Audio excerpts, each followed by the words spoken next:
That girl has to go. Right now. Victoria Cross's voice sliced through the hushed luxury of the Gulfstream G700's cabin like a blade through silk.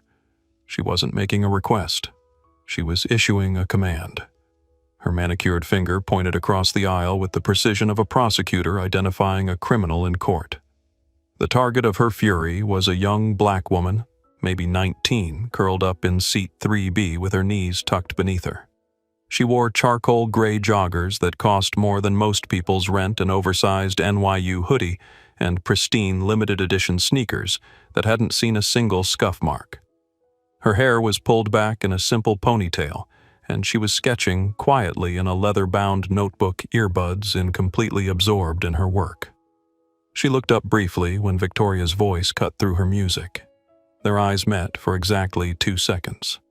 The young woman's expression was calm, almost amused, before she looked back down at her sketch and continued drawing. That dismissal made Victoria's blood pressure spike. "Excuse me," Victoria snapped, her voice rising an octave. "I'm talking to you." Elena Rodriguez, the flight attendant, appeared from the galley with the practiced grace of someone who'd spent 15 years managing difficult passengers. She was 30, with kind eyes and infinite patience, wearing the crisp uniform of executive aviation. But even her professional calm couldn't hide the tension that had just filled the cabin. "Is there a problem?" Miss Cross Elena asked, her voice steady and professional. Victoria turned on her like a heat-seeking missile. "Yes, there's a problem. A major one." She gestured again toward the young woman. "That girl doesn't belong here. This is supposed to be an exclusive charter flight. I specifically requested a sterile environment for my preparations." The words hung in the air like poison gas. Sterile environment. The phrase was chosen, carefully designed to cut without technically crossing legal lines. "I'm sorry, ma'am," Elena said, her professional mask slipping slightly. "I'm not sure I understand the issue. Miss Thompson is a confirmed passenger with a valid Thompson." Victoria's laugh was sharp and humorless. "Oh, that's rich. Let me guess. Scholarship girl, frequent flyer points. Some kind of diversity initiative."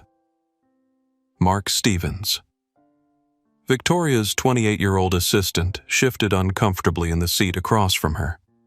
He was pale, nervous, and looked like he'd rather be anywhere else on Earth.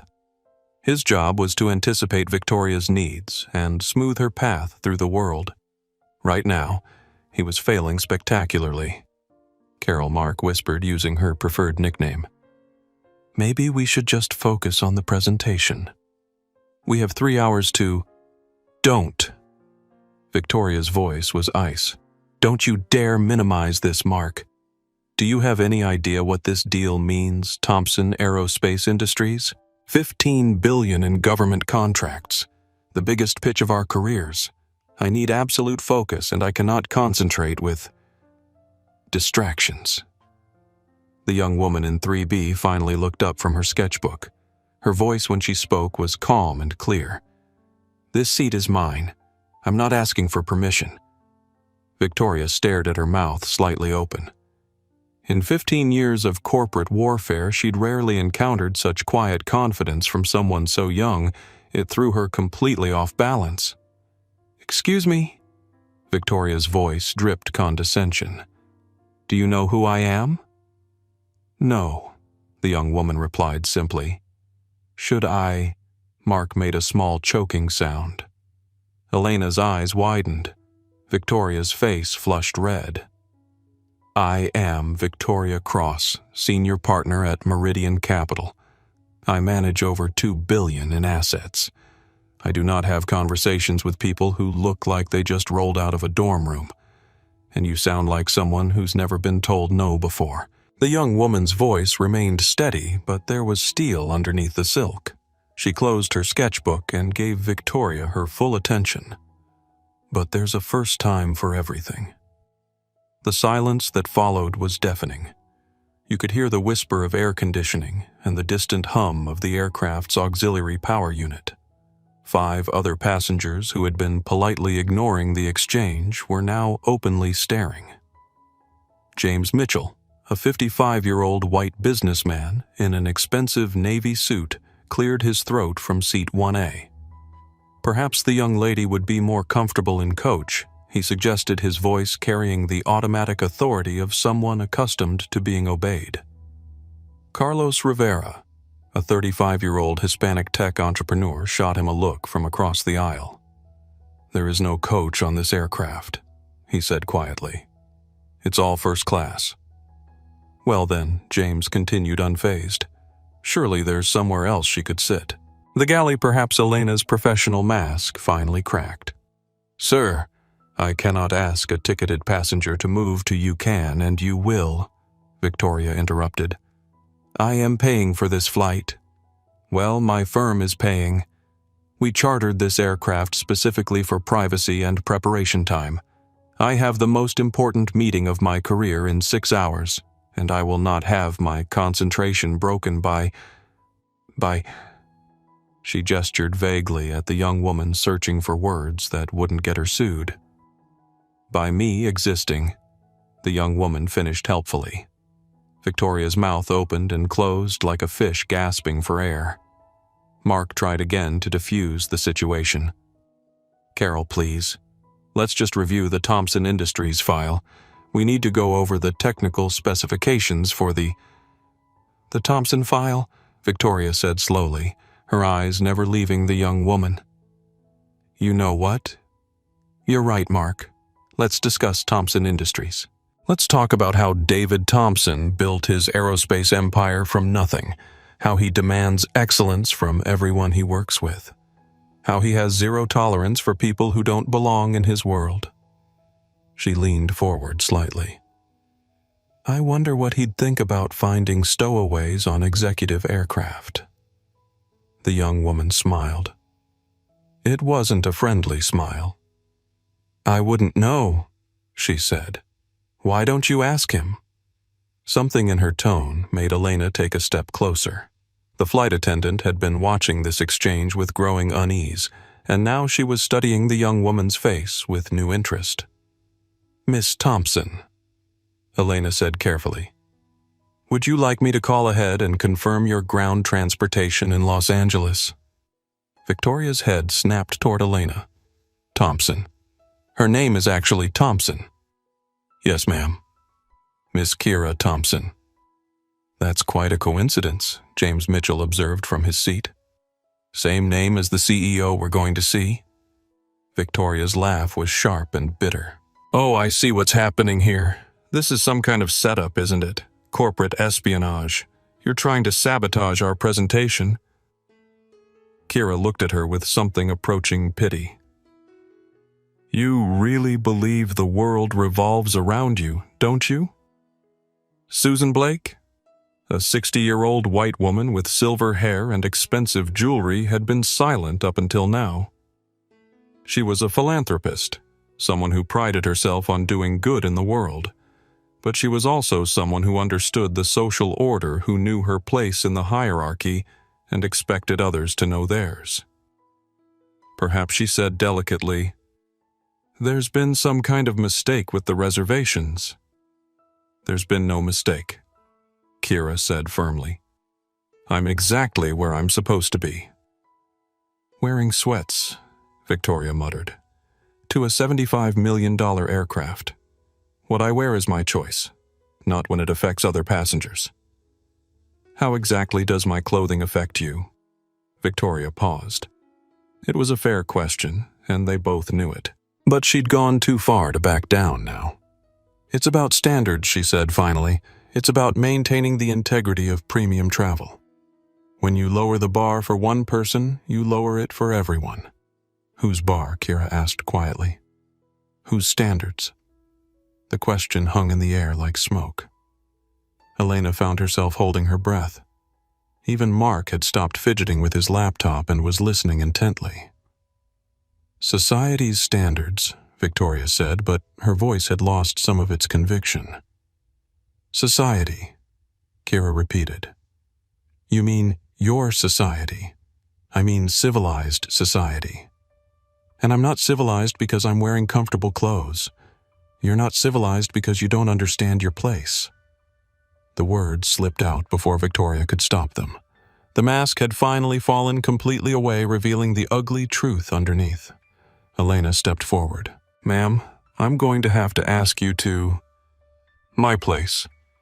Kira interrupted, her voice still calm, but now carrying an edge that made everyone in the cabin sit up straighter, "is wherever I choose to put myself. And right now, I choose to be in seat 3B. She opened her sketchbook again and returned to her drawing, effectively dismissing Victoria with the same casual indifference that had started this entire confrontation. Victoria stared at her, speechless with rage.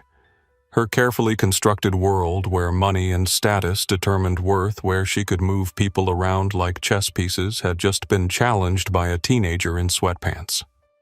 And the teenager was winning.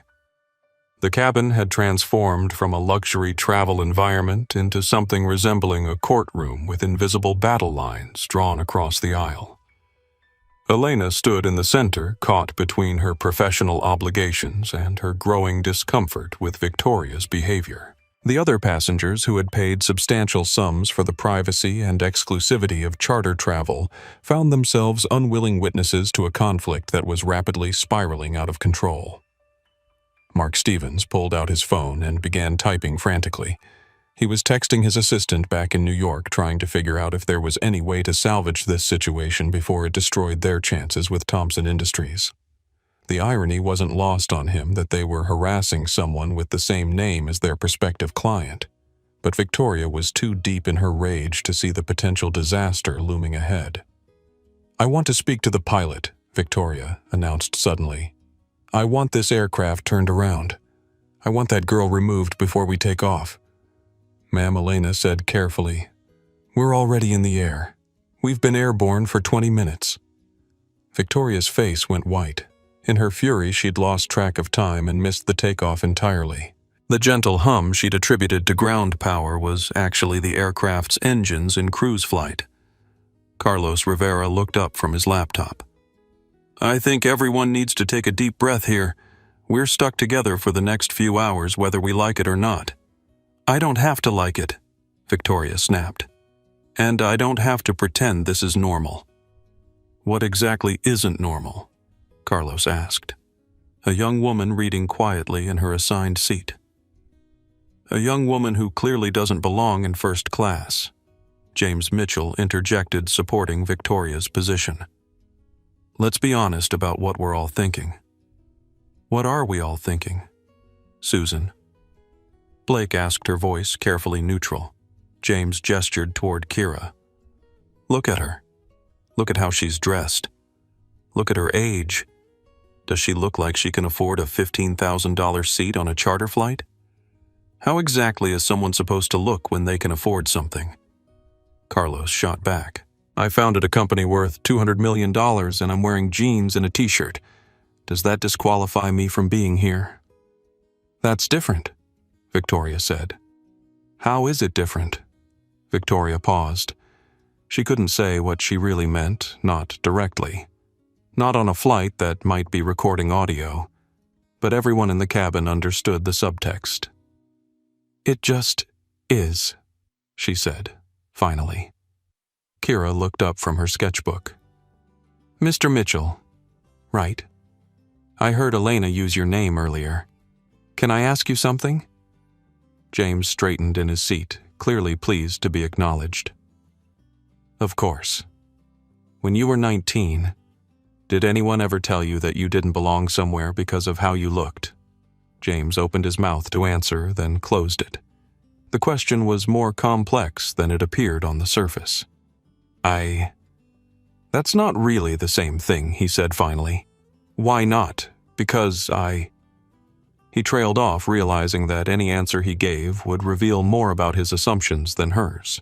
"Because you never had to think about it," Kira finished gently. "Because you always belonged wherever you wanted to go." Susan Blake shifted uncomfortably in her seat. She'd spent her adult life writing checks to organizations that fought inequality, but she'd never been forced to confront it in such intimate quarters. "I think," she said carefully, "that we should all try to be more understanding of each other." "I'm being very understanding," Victoria said. I understand that there's been a mistake, and I'm trying to correct it politely. Politely, Carlos laughed. You've demanded that she be removed, suggested she's a stowaway, implied she's involved in corporate espionage, and questioned her right to exist in the same space as you. What exactly about that strikes you as polite? I never said she couldn't exist, Victoria protested. Just not here, not in your sight, not where you have to acknowledge her as an equal. She's not my equal. The words dropped into the cabin like a bomb. Even Mark winced and looked up from his phone. Elena's professional composure finally cracked completely. Ma'am, she said, her voice tight with controlled anger. I need you to stop this conversation right now. No, Victoria said, rising from her seat. I will not stop. I will not be silenced. I am a paying customer on this flight and I have rights. So does she? Elena pointed out. Not the same rights. Kira closed her sketchbook with a soft snap. The sound was barely audible, but it commanded everyone's attention. You know what's interesting? She said, her voice still perfectly calm. You keep talking about rights and belonging and standards, but you haven't asked me a single question about who I am or why I'm here. You've just made assumptions based on what you see. I don't need to ask, Victoria said. It's obvious. What's obvious? Victoria gestured at her again. You're clearly not supposed to be here. According to who? According to common sense. Kira smiled. Common sense. That's interesting. You know what my common sense tells me? She stood up, stretching to her full height. She was taller than she'd appeared sitting down, and there was something in her posture that suggested confidence built over years, not moments. My common sense tells me that someone who spends this much energy trying to prove they belong somewhere probably doesn't actually belong there at all. The observation hit Victoria like a physical blow. Her mouth opened and closed several times before she found her voice. How dare you? How dare I what? Point out that you're more worried about my presence than your own presentation, that you've spent more time trying to have me removed than preparing for the most important meeting of your career. Mark's head snapped up from his phone. He'd been so focused on damage control that he hadn't considered the implications for their actual business. Victoria had been scheduled to spend the flight reviewing technical specifications and rehearsing key talking points. Instead, she'd wasted an hour on this confrontation. Carol, he said quietly. She's right. We haven't touched the Thompson file. Victoria whirled on him. Whose side are you on? I'm on the side of us not completely humiliating ourselves in 6 hours. Elena saw an opportunity to de-escalate and seized it. Perhaps I could set up the conference area in the rear of the cabin. You could spread out your materials, have some privacy for your preparations. I don't want privacy, Victoria said. I want her gone. Well, that's not happening, Elena replied firmly. So what's your second choice? The question forced Victoria to confront reality. She could continue this fight for the next 3 hours, accomplishing nothing except further humiliating herself in front of witnesses. Or she could salvage what remained of her professionalism and try to recover the situation. Pride warred with pragmatism. Pride was winning. My second choice, Victoria said slowly, is to file a complaint with the charter company. I want a full refund for this flight. I want that girl's ticket investigated. And I want assurances that this kind of security breach will never happen again. Kira looked up at her with something approaching amusement. Security breach, she repeated. Is that what I am? You're something, Victoria muttered. Yes, Kira agreed. I am. The simple confidence in her voice sent a chill down Elena's spine. There was something about this young woman that didn't quite add up. The expensive, casual clothes, the complete lack of intimidation, the way she spoke with the quiet authority of someone accustomed to being heard. Elena had worked private aviation long enough to recognize certain patterns. The children of the ultra-wealthy often flew dressed like college students precisely because they had nothing to prove to anyone. They wore comfort over status because status was simply assumed. Could it be possible that Victoria had just made the mistake of a lifetime? Elena decided to test her theory. "Miss Thompson," she said carefully, "I'll be starting meal service shortly. Do you have any dietary restrictions I should know about? Any preferences from your previous flights?" The phrasing was deliberate. Previous flights implied familiarity with the aircraft and its services. Kira looked up at her with a small smile. "The usual is fine, Elena. You know what I like." Elena nodded and moved toward the galley, her suspicions now confirmed. This wasn't Kira's first time on this aircraft. The flight attendant had been too nervous and focused on the confrontation to recognize her immediately, but she knew that voice, that calm confidence. She'd served Kira Thompson multiple times over the past 2 years. As the daughter of David Thompson, CEO and founder of Thompson Industries, the same David Thompson that Victoria Cross was flying to Los Angeles to pitch. Elena reached for the aircraft's communication system, then stopped. This wasn't her business to interfere with. But she couldn't help wondering what would happen when they landed and the truth inevitably came out. She glanced back at Victoria, who was still standing in the aisle, still radiating righteous indignation. The woman had no idea what storm was heading her way. The cabin had settled into an uneasy détente, but it was the kind of quiet that precedes an explosion rather than genuine peace. Victoria had returned to her seat, but remained hypervigilant, watching Kira's every movement like a security guard monitoring a shoplifter. Mark had finally opened his laptop and was making a valiant attempt to review their presentation materials, but his attention kept drifting to the ongoing tension. Elena moved through the cabin with professional efficiency, but her mind was racing. She'd recognized Kira, now remembered the quiet, polite young woman who'd flown this route dozens of times over the past 2 years. The daughter of one of the most powerful men in aerospace, someone who could buy and sell everyone on this aircraft without checking his bank balance. And Victoria Cross had spent the last hour trying to have her thrown off the plane. Elena had seen corporate disasters unfold before, but never quite like this. Never with such oblivious certainty from the person digging their own grave. The fragile peace was shattered when Victoria's phone rang. "Stephen Holt." She answered curtly. This better be important. Stephen Holt was her managing partner, the man who'd entrusted her with the Thompson Industries account. His voice was tinny but audible in the quiet cabin. "Victoria, I just got word from our advance team in Los Angeles. Thompson's people want to move the meeting up by 2 hours. Something about a scheduling conflict." Victoria's face went pale. 2 hours? That gives us barely 90 minutes after landing to set up. Can you handle it?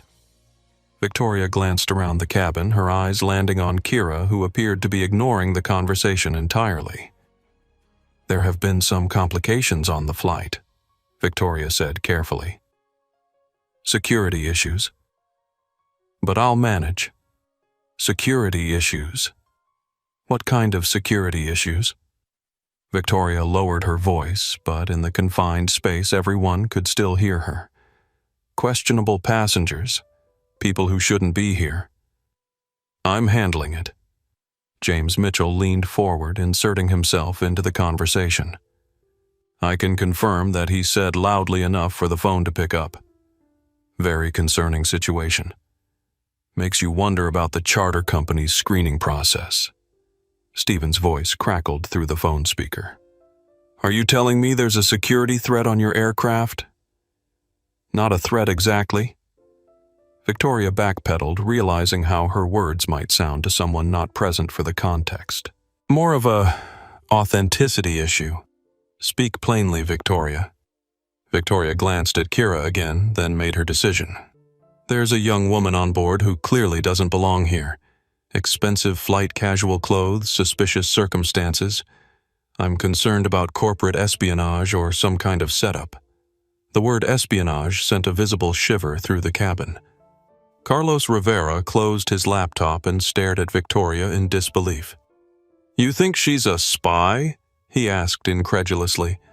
"I think she's something," Victoria replied, "and I think it's awfully convenient that she shares a name with our client." Stephen's voice came through the phone again. "Did you say she shares Thompson's name, Kira Thompson? Claims it's a coincidence." There was a long pause on the other end of the line. When Stephen spoke again, his voice had changed completely. "Victoria," he said slowly, "please tell me you haven't been harassing David Thompson's daughter for the past hour." The words hit the cabin like a thunderclap. Victoria's face went from pale to gray to green in rapid succession. "His daughter," she whispered. "Kira Thompson, 19 years old, NYU art student. She's been featured in Aerospace Weekly as one of the industry's rising young talents. Her sculpture work is displayed in her father's corporate headquarters." Victoria's phone slipped from her nerveless fingers and clattered to the floor. Kira looked up from her sketchbook with a perfectly calm expression. "Surprise," she said quietly. The cabin erupted. Mark Stevens made a sound like a dying animal. James Mitchell slapped his forehead and muttered something unprintable. Susan Blake covered her mouth with her hands. Carlos Rivera started laughing, a deep belly laugh that shook his entire body. "Oh my God," Mark breathed. "Oh my God. Carol, what have you done?" Victoria couldn't speak. She'd been struck dumb by the magnitude of her mistake. For the past hour, she'd been systematically insulting and attempting to humiliate the daughter of the man who controlled her career future. Elena moved swiftly to retrieve Victoria's phone, which was still connected to the call with Stephen Holt. "Mr. Holt." Elena said into the phone, "This is Elena Rodriguez, your flight attendant. Perhaps you'd like to speak directly with Miss Thompson." Kira shook her head. "That's not necessary. I think Mr. Holt and Ms. Cross have enough to discuss without my input." Her voice was still perfectly calm, but there was something new in it now. Not anger, exactly. More like disappointment. Elena handed the phone back to Victoria, who took it with a shaking hand. "Stephen," she whispered. "Victoria, I want you to listen very carefully. You are going to apologize to Miss Thompson immediately and profusely. You are going to spend the rest of that flight in complete silence. And when you land, you are going to pray that David Thompson is in a forgiving mood, because if he's not, your career is over." The line went dead. Victoria stared at the phone for a long moment, then slowly raised her eyes to meet Kira's. She began, then stopped. What words could possibly undo the last hour? "You..." "What?"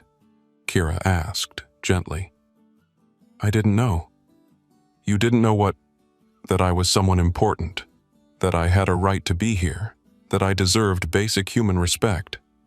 Each question was delivered with surgical precision, exposing the rotted foundation of Victoria's worldview. "I made assumptions," Victoria admitted. "Yes, you did, based on what Victoria couldn't answer. Any honest response would only dig her grave deeper. Based on how she looked," she admitted finally. "How she looked," Kira repeated. "You mean because she's black?" The word hung in the air like an accusation. Victoria flinched as if she'd been struck. "I don't think of myself as a racist," she said desperately. "Ms. Cross, what you think about yourself is irrelevant. What matters is how you behave. And your behavior today was textbook racial profiling." James Mitchell, who had been silent since the revelation, finally found his voice. "Miss Thompson," he said formally, "I owe you an apology as well. I spoke out of turn and made comments that were inappropriate and presumptuous." Kira nodded acknowledgement, but didn't respond verbally. Carlos Rivera leaned forward in his seat. "For what it's worth, I thought this whole thing was ridiculous from the beginning. No one should be treated the way you were treated." "Thank you," Kira said simply. Susan Blake cleared her throat. I should have spoken up sooner. I'm sorry for my silence." "Your silence was noted," Kira replied, her tone making it clear that Susan's inaction had been just as hurtful as the other's aggression. Elena, still standing in the aisle, felt compelled to address the situation professionally. "Miss Cross," she said formally, "I need to inform you that this incident will be reported to both the charter company and Mr. Thompson's security team.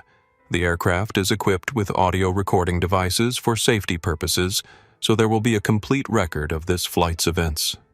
Victoria made another small, whimpering sound.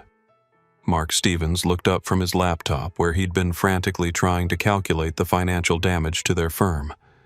"Kira, Miss Thompson," he said desperately. "Is there anything we can do? Anything at all? This was all a misunderstanding. A horrible, awful misunderstanding." Kira closed her sketchbook and looked directly at him. "Mr. Stevens, right? You've spent this entire flight enabling your boss's behavior. You knew it was wrong, but you said nothing meaningful to stop it. The only thing you seem concerned about is the business implications." Mark flinched as if she'd slapped him. "That's not... I tried to. You tried to quiet her because you were worried about the presentation. Not because what she was saying was cruel and wrong." The accuracy of her observation hit Mark like a physical blow. She was right. His objections had been strategic, not moral. "You're right," he admitted quietly. "I should have done more." "Yes," Kira agreed. "You should have." Victoria finally found her voice again, though it came out as barely more than a whisper. "Miss Thompson, I am deeply, profoundly sorry. I was completely out of line. I said inexcusable things. I don't expect forgiveness, but I need you to know that I realize how wrong I was."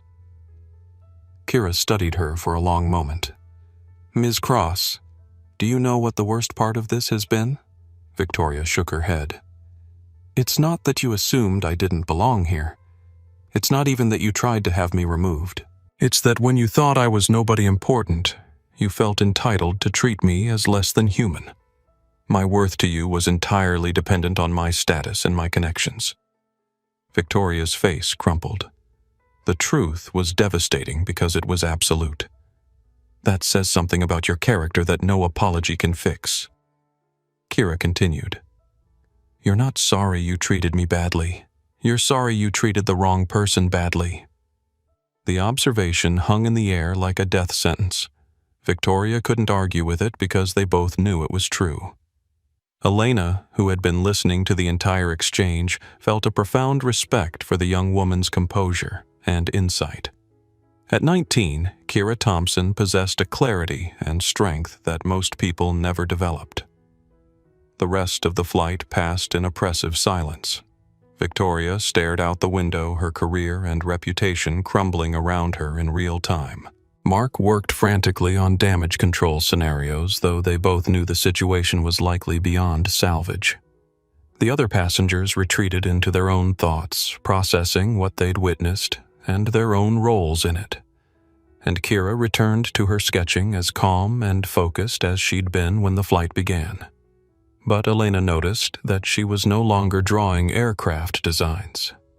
Now she was sketching faces. The faces of everyone in the cabin, capturing not just their features, but their expressions during the confrontation. She was creating a visual record of what prejudice looked like when it thought no one important was watching. The tension in the cabin had shifted from explosive confrontation to simmering humiliation, but the story was far from over. Tommy Martinez, a 22-year-old Hispanic college student returning to Los Angeles from his internship at a New York finance firm, had been quietly observing the entire exchange from his seat in the rear of the aircraft. Unlike the older passengers who seemed paralyzed by social convention and business concerns, Tommy belonged to a generation that instinctively reached for their phones when witnessing injustice. His finger hovered over his camera app as he watched Victoria Cross slowly disintegrate in her seat.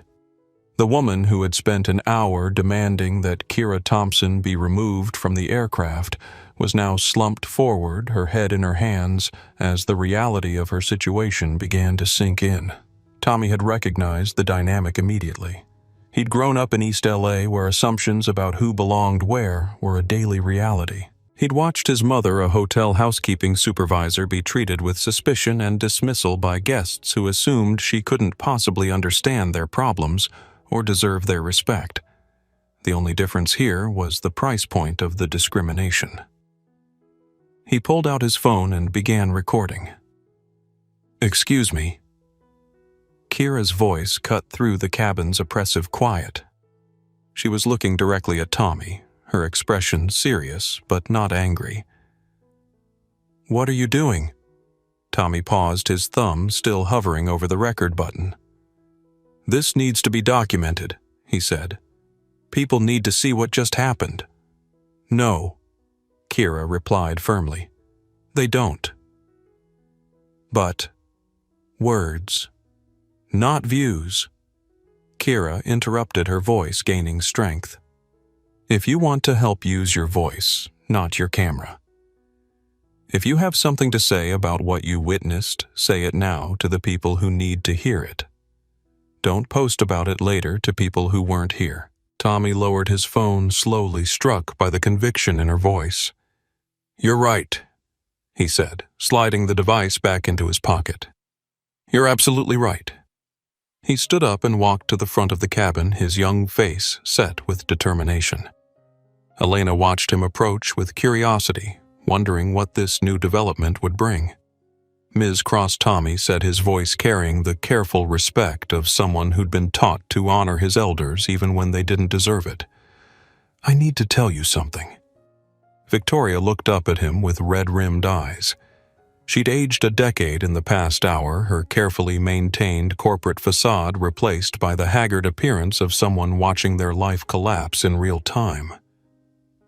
What she whispered.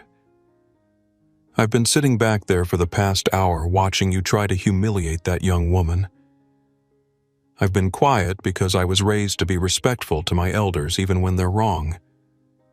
But I can't be quiet anymore." Tommy's voice grew stronger as he continued. "You assumed she didn't belong here because of how she looked. Because she's young and black and dressed comfortably. You thought you could push her around because you believed you had more power than her."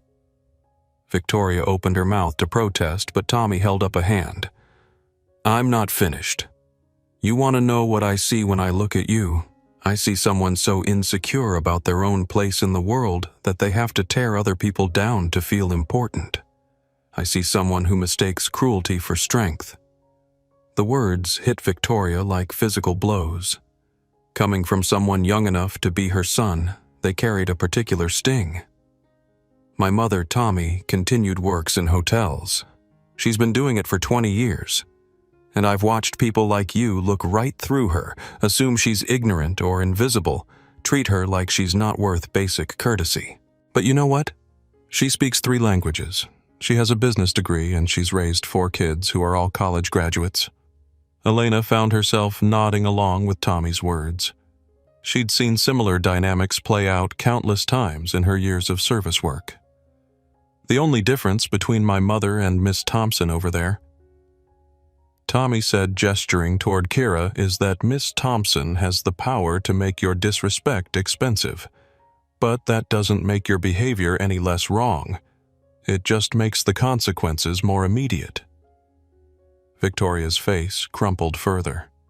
The young man's words were cutting precisely because they were true. Carlos Rivera, who had been quietly watching the exchange, stood up and joined Tommy in the front of the cabin. "He's right," Carlos said simply. "I've been in meetings where people looked at me and immediately assumed I was the tech support, not the CEO. I've had investors speak slower and louder when they heard my accent, as if being Latino meant I couldn't understand complex financial concepts." He looked directly at Victoria. "The difference is, I've learned to call it out immediately. I don't let people like you set the tone for how I'm treated. But not everyone has that luxury. Not everyone has the power or platform to fight back." James Mitchell, who had been silent since his earlier apology, shifted uncomfortably in his seat. The conversation was forcing him to confront his own behavior, and he didn't like what he was seeing. Susan Blake, the philanthropist, finally found her voice as well. "I write checks," she said quietly, to organizations that fight exactly this kind of prejudice. "I attend galas. I give speeches about equality and justice. But when it happened right in front of me, I said nothing. I was more concerned about maintaining politeness than standing up for what's right." Her voice grew stronger as she continued. "That makes me complicit.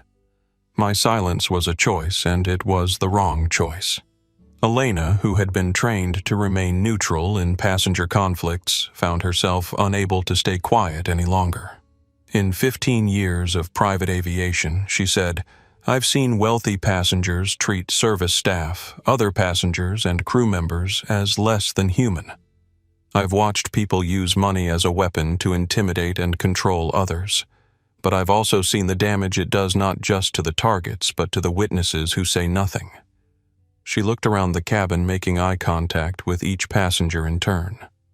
"Every time we allow this behavior to go unchallenged, we make it normal. We make it acceptable. We give people like Ms. Cross permission to continue treating others as inferior." Victoria made a small sound somewhere between a sob and a groan. Tommy turned to look at her again. "The thing is, Ms. Cross, this isn't really about Miss Thompson at all. She's going to be fine.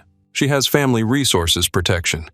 This is about all the people who look like her who don't have those things. The people you've probably been treating this way for years without consequences." "How many others?" Carlos added. "How many other young women? How many service workers? How many people you perceived as powerless have you spoken to this way?" Victoria couldn't answer. The question forced her to confront a lifetime of small cruelties, casual dismissals, and automatic assumptions about who mattered and who didn't. Kira, who had been listening to the impromptu intervention with interest, finally spoke. "This is what I meant about using your voices," she said to Tommy and the others. "This conversation right here, right now, this is how change actually happens. Not through viral videos or public shaming, but through people being willing to speak truth to power in the moment." Tommy nodded, understanding. "My first instinct was to record you being humiliated and post it online. Make you a meme, ruin your reputation through social media." "Why didn't you?" Victoria asked weakly. "Because she taught me something better," Tommy replied, gesturing toward Kira. "Revenge and education aren't the same thing. If I'd posted that video, you might have been destroyed, but you wouldn't have learned anything. You'd just be a victim of cancel culture in your own mind." He sat down in the aisle seat across from Victoria, bringing himself to her eye level. "This way, you have to sit with what you did. You have to face the people you hurt and the people who witnessed it. You have to decide who you want to be going forward." Victoria wiped her eyes with a tissue Elena had quietly provided. "I don't know," she admitted. "I don't know who I want to be. I don't even know who I am anymore." "That's actually a good place to start," Susan Blake observed. "I've spent so much time managing my public image as a philanthropist that I forgot what real courage looks like. It's not writing checks from a position of safety. It's speaking up when it's uncomfortable." Carlos nodded agreement. "My company has diversity and inclusion training, harassment policies, all the right corporate language. But those are just words on paper unless people are willing to act when it matters." Elena, emboldened by the growing conversation, added her own perspective. "In service industries, we're trained to de-escalate conflicts and keep customers happy even when they're behaving badly. But there's a difference between good customer service and enabling abuse." I should have shut this down immediately. James Mitchell, who had been listening to everyone else with growing discomfort, finally spoke up. "I suppose I owe everyone an explanation for my behavior as well," he said reluctantly. "When I supported Ms. Cross earlier, it wasn't because I really believed Miss Thompson didn't belong here. It was because I recognized Mrs. Cross as someone with power and influence, and I wanted to stay on her good side. His admission was particularly damning because of its honesty. I saw a successful white woman attacking a young black woman, and I instinctively sided with the person who looked like me and could potentially benefit my career. I didn't even think about right and wrong. I just thought about advantage. The cabin fell silent as everyone processed James's words. His confession had laid bare the unconscious calculations that often drove behavior in professional settings. Kira looked at him with something approaching respect. "Thank you for being honest about that," she said. "Most people would never admit to those kinds of calculations even to themselves." "It's an ugly truth," James replied. "But I'm starting to think ugly truths are better than comfortable lies." Tommy pulled out his phone again, but this time he held it differently. "Miss Thompson," he said, "would it be okay if I recorded you talking about this experience? Not for viral content, but for educational purposes. I work with a youth organization back home that deals with discrimination issues. They could learn from how you handled this situation."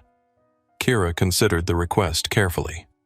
"Only if everyone else agrees to participate as well," she said finally. "This shouldn't be about me as an individual. It should be about all of us as a community, including the people who made mistakes." She looked around the cabin. Anyone who's not comfortable being part of that conversation doesn't have to be. But if we're going to do this, we do it together. Victoria, who had been silent during much of the recent conversation, looked up with surprise. "You'd include me?" "After everything I said and did." "Especially you," Kira replied. "Your perspective is the most important one. You're the one who has to decide whether this was a life-changing moment or just an embarrassing incident you'll try to forget." Victoria stared at her for a long moment as if seeing her clearly for the first time. Why, she asked, "Why would you give me that chance? I was horrible to you." Kira smiled, and for the first time since the confrontation began, it was a genuinely warm expression. "Because destroying you doesn't help the next person who's sitting in my seat when someone like you walks on board. But maybe if you really understand what happened here today, you can be the voice that speaks up for them instead of against them." The offer of redemption hung in the air like a lifeline. Victoria reached for it with trembling hands. "Yes," she said quietly. "I'll do the interview. I'll tell the truth about what I did and why it was wrong." Tommy nodded and began setting up his phone to record. But as he did, Elena noticed something through the cabin windows that made her blood run cold. A second aircraft was approaching their destination airport, coming in fast on a parallel course. She recognized the distinctive profile immediately, a Bombardier Global 8000, one of the fastest and most exclusive private jets in the world. David Thompson's personal aircraft. Elena quickly calculated the timing. They were still 40 minutes from landing, but the Bombardier was clearly planning to arrive first. And given the speed it was traveling, it hadn't been scheduled for this route when they departed New York. Someone had called David Thompson during the flight and told him what was happening. Elena moved quickly to the cockpit intercom. "Captain," she said quietly, "we may have a situation developing on the ground." The sight of the approaching Bombardier had sent Elena's mind racing, but she kept her observations to herself for the moment. The passengers were engaged in the most honest conversation she'd ever witnessed on a commercial flight, and she didn't want to interrupt the progress being made. Tommy had set up his phone and was beginning to record what would become an extraordinary document of accountability and education. "State your name and tell us what happened here today," Tommy said, pointing the camera first at Victoria. Victoria took a shaky breath and looked directly into the lens. Her usual corporate composure was completely gone, replaced by raw vulnerability. "My name is Victoria Cross. I'm a senior partner at Meridian Capital, and today I spent an hour attacking a 19-year-old woman because I made assumptions about who she was based on her appearance." She paused, struggling with the words. "I demanded that she be removed from this aircraft. I questioned her right to be here. I suggested she was involved in corporate espionage. I treated her as less than human because I believed I was superior to her." Tommy kept the camera steady. Why did you believe that? Because she's young and black and was dressed casually, and I'm older and white and was dressed professionally. In my mind, that meant I belonged here, and she didn't. What does that say about your worldview? Victoria's face crumpled slightly, but she continued. It says I believe that worth is determined by appearance and status. It says I think respect is something that has to be earned from me rather than something everyone deserves automatically. It says... She struggled with the final admission. It says I'm a racist. The word hung in the air like a confession at trial. Tommy didn't respond immediately, letting the weight of her admission settle. What are you going to do differently going forward? He asked finally. I don't know, Victoria admitted. I honestly don't know. I thought I was a good person. I thought I was professional and fair. But today showed me that I've been fooling myself. I need to figure out who I really am and who I want to be. Tommy turned the camera toward James Mitchell. Mr. Mitchell, you supported Ms. Cross's position initially. Can you explain why James straightened in his seat, clearly uncomfortable but determined to be honest? I saw a conflict between a successful businesswoman and a young woman who didn't fit my image of a first-class passenger. My instinct was to side with the person who could potentially advance my career, rather than the person who was being mistreated. So your decision was purely transactional? Yes, James admitted. And that's inexcusable. I watched a young woman being harassed and bullied, and my first thought was about networking opportunities. Tommy moved to Carlos Rivera next. You pushed back against this behavior from the beginning. What made you speak up? Carlos leaned back in his seat, considering his answer. I've been on the receiving end of similar treatment. I know what it feels like to have people assume you don't belong somewhere, to have your presence questioned and your qualifications doubted. I couldn't watch it happen to someone else without saying something. But you didn't say much initially. Why not more honestly? Because I was also thinking about business implications. I didn't want to get too involved in someone else's drama. It wasn't until the situation escalated that I realized my silence was its own form of complicity. Susan Blake was next. Her silver hair was perfectly styled, but her usual composure was shattered. I pride myself on being an advocate for social justice, she said when Tommy pointed the camera at her. I write checks, I attend fundraisers, I give speeches. But when injustice happened right in front of me, I froze. Why do you think that was? Because it's easy to support justice in the abstract. It's much harder to disrupt social dynamics when you're personally involved. I was more concerned about maintaining civility than standing up for what's right. Tommy turned to Elena. As the flight attendant, you were in a difficult position. How do you balance customer service with protecting passengers from harassment? Elena had been dreading this question, but she answered honestly. I failed, she said simply. I should have stopped this immediately. I let it continue because I was trying to find a diplomatic solution that would satisfy everyone. But some situations don't have diplomatic solutions. Sometimes you have to choose a side. Finally, Tommy turned the camera toward Kira, who had been watching the interviews with interest. Miss Thompson, you're the person who was targeted in this situation. How do you want people to understand what happened here? Kira was quiet for a moment, gathering her thoughts. I want people to understand that this isn't really about me, she said finally. I have protection privilege resources. My father is powerful enough to make sure people face consequences for treating me badly. But most people who experience this kind of discrimination don't have those advantages. She looked directly into the camera. Every day, people are judged, dismissed, and mistreated because others make assumptions about their worth based on appearance, accent, age, or perceived status. Most of them don't have the power to fight back. Most of them suffer in silence. What would you want those people to know, that their dignity isn't dependent on other people's recognition? that they have the right to exist in any space they can legitimately access, and that sometimes speaking up for yourself is the only way to protect the next person who'll be sitting in your seat. And what would you want the people doing the discriminating to understand? Kira's voice grew stronger. That your assumptions about who belongs where are probably wrong. That treating people badly because you think they can't hurt you is not just morally wrong, it's stupid. And that every interaction you have with another human being is a choice to either increase or decrease the amount of dignity and respect in the world. Tommy lowered the phone. Thank you, everyone. That was powerful. But as he finished speaking, Elena's voice came over the cabin intercom.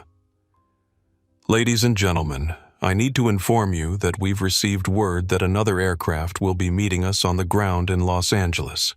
Please remain seated and prepare for what may be an unusual deplaning process. Victoria's head snapped up. What kind of aircraft? Elena hesitated, then decided honesty was the best policy given everything that had transpired. Mr. Thompson's personal jet. It appears he's flying in to meet us. The color drained from Victoria's face completely. Mark Stevens, who had been quietly working on his laptop during the interviews, looked up in terror. He's coming here. To the airport. In person. Elena nodded. That appears to be the case. Victoria stood up unsteadily, gripping the back of her seat for support. Miss Thompson, she said, her voice barely above a whisper. Is there anything I can do? Anything at all. I know I don't deserve consideration after my behavior, but I'm begging you. My career, my firm, the people who work for me. Is there any way to make this right? Kira looked at her thoughtfully. Miss Cross, what exactly are you asking me to do? I don't know. Talk to your father. Explain that I made a mistake, that I'm sorry. You want me to protect you from the consequences of your own actions. Victoria's mouth opened and closed as she realized what she was asking. She began, then stopped. You're right. I'm asking you to save me from myself. That's not your responsibility. No, it's not. Kira agreed. But I'll tell you what I will do. Victoria waited, holding her breath. I'll tell him the truth about everything that happened, including the conversation we just had, including your apologies and your commitment to doing better. I won't minimize what you did, but I also won't maximize it. It was more than Victoria had any right to expect, and they both knew it. Why? Victoria asked. Because I believe people can change. Because I think you might actually mean it when you say you want to do better. And because my father taught me that grace is more powerful than revenge. Elena watched this exchange with growing respect for Kira's maturity. At 19, she was demonstrating wisdom that many people never developed. But Elena also knew David Thompson's reputation. He was known for being fair but unforgiving when it came to threats to his family. The fact that he was flying across the country to personally address this situation suggested that Victoria's career was likely over regardless of Kira's intervention. We're beginning our descent into Los Angeles, Elena announced. Please return to your seats and fasten your seatbelts. As the aircraft began its approach, Elena could see the Bombardier Global 8000 already on the ground, parked near the private terminal. Ground crews were positioning stairs and preparing for what appeared to be an immediate departure. David Thompson wasn't just coming to meet them. He was coming to take his daughter home. And Victoria Cross was about to face the most important meeting of her career, under circumstances she could never have imagined. The descent into Los Angeles felt like a countdown to Judgment Day. As the aircraft continued its descent, the atmosphere in the cabin had transformed from confrontational to contemplative. The recorded interviews had created an unexpected sense of catharsis among the passengers. But the looming reality of David Thompson's presence on the ground cast a shadow over everything. Kira's phone had been buzzing intermittently throughout the latter part of the flight, but she continued to ignore it. Elena noticed that each time the phone vibrated, Kira would glance at the screen, see her father's name, and deliberately decline the call. "Miss Thompson," Elena said quietly, approaching her seat. "Perhaps you should take his call. He's probably concerned about you." Kira shook her head. "He's probably furious, and he has every right to be. But I need him to understand that I handled this situation myself. If I take his call now, it becomes about his protection of me, rather than my own strength." Elena understood the dynamic immediately. Kira was establishing her independence, proving that she didn't need to be rescued. It was a powerful statement, but Elena wondered if the young woman truly understood the storm that was building around her. Victoria, meanwhile, was staring out the window at the approaching lights of Los Angeles, with the expression of someone watching their own execution. Mark had closed his laptop and was methodically organizing papers with the mechanical precision of someone in shock. Carol Mark said quietly, "We need to talk about what happens next." Victoria turned to look at him, her eyes red-rimmed and vacant. "What's to talk about?" "It's over. All of it. Maybe not," Mark said, though his voice lacked conviction. "Maybe if we approach this right. If we're completely honest and transparent." "Honest about what? That I spent an hour trying to humiliate his daughter, that I called her a security threat and suggested she was involved in corporate espionage, that I demanded she be removed from an aircraft her family owns." Mark winced. When laid out so starkly, the situation sounded even worse than he'd imagined. "The firm could survive this," he said desperately. "With the right crisis management, the right narrative." Victoria laughed bitterly. "Mark, there's no narrative that makes this okay. There's no spin that turns racial harassment into a misunderstanding." Tommy Martinez, who had been reviewing the video interviews on his phone, looked up at their conversation. "Ms. Cross," he said, "can I ask you something?" Victoria nodded listlessly. "Do you actually care about making this right, or are you just trying to minimize the damage to your career?" It was a brutal question, but a fair one. Victoria stared at him for a long moment. "I don't know," she admitted finally. "I keep saying I want to do better, but every thought I have is about saving my job and my reputation. I don't know if I'm capable of caring about anything else right now." The honesty was stark and uncomfortable, but it was also progress of a sort. Kira's phone buzzed again. This time she looked at the screen for a longer moment before declining the call. "How many times has he called?" Carlos Rivera asked. 17, Kira replied. "He's persistent when he's worried." "Maybe you should talk to him," Susan Blake suggested gently. "As a parent myself, I can only imagine what he's feeling right now." Kira considered this, then shook her head again.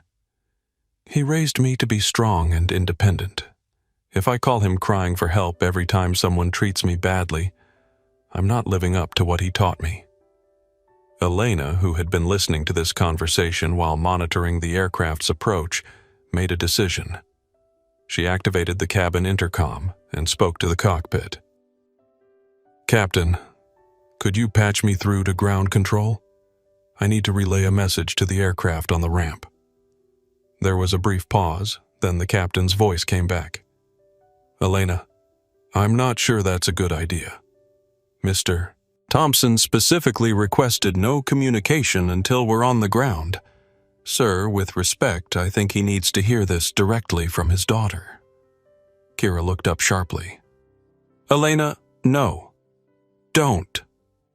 "Miss Thompson," Elena said firmly, "your father flew 3,000 miles because someone reported that you were being harassed on this aircraft. He doesn't know that you handled the situation with grace and strength. He doesn't know about the conversation that happened afterward.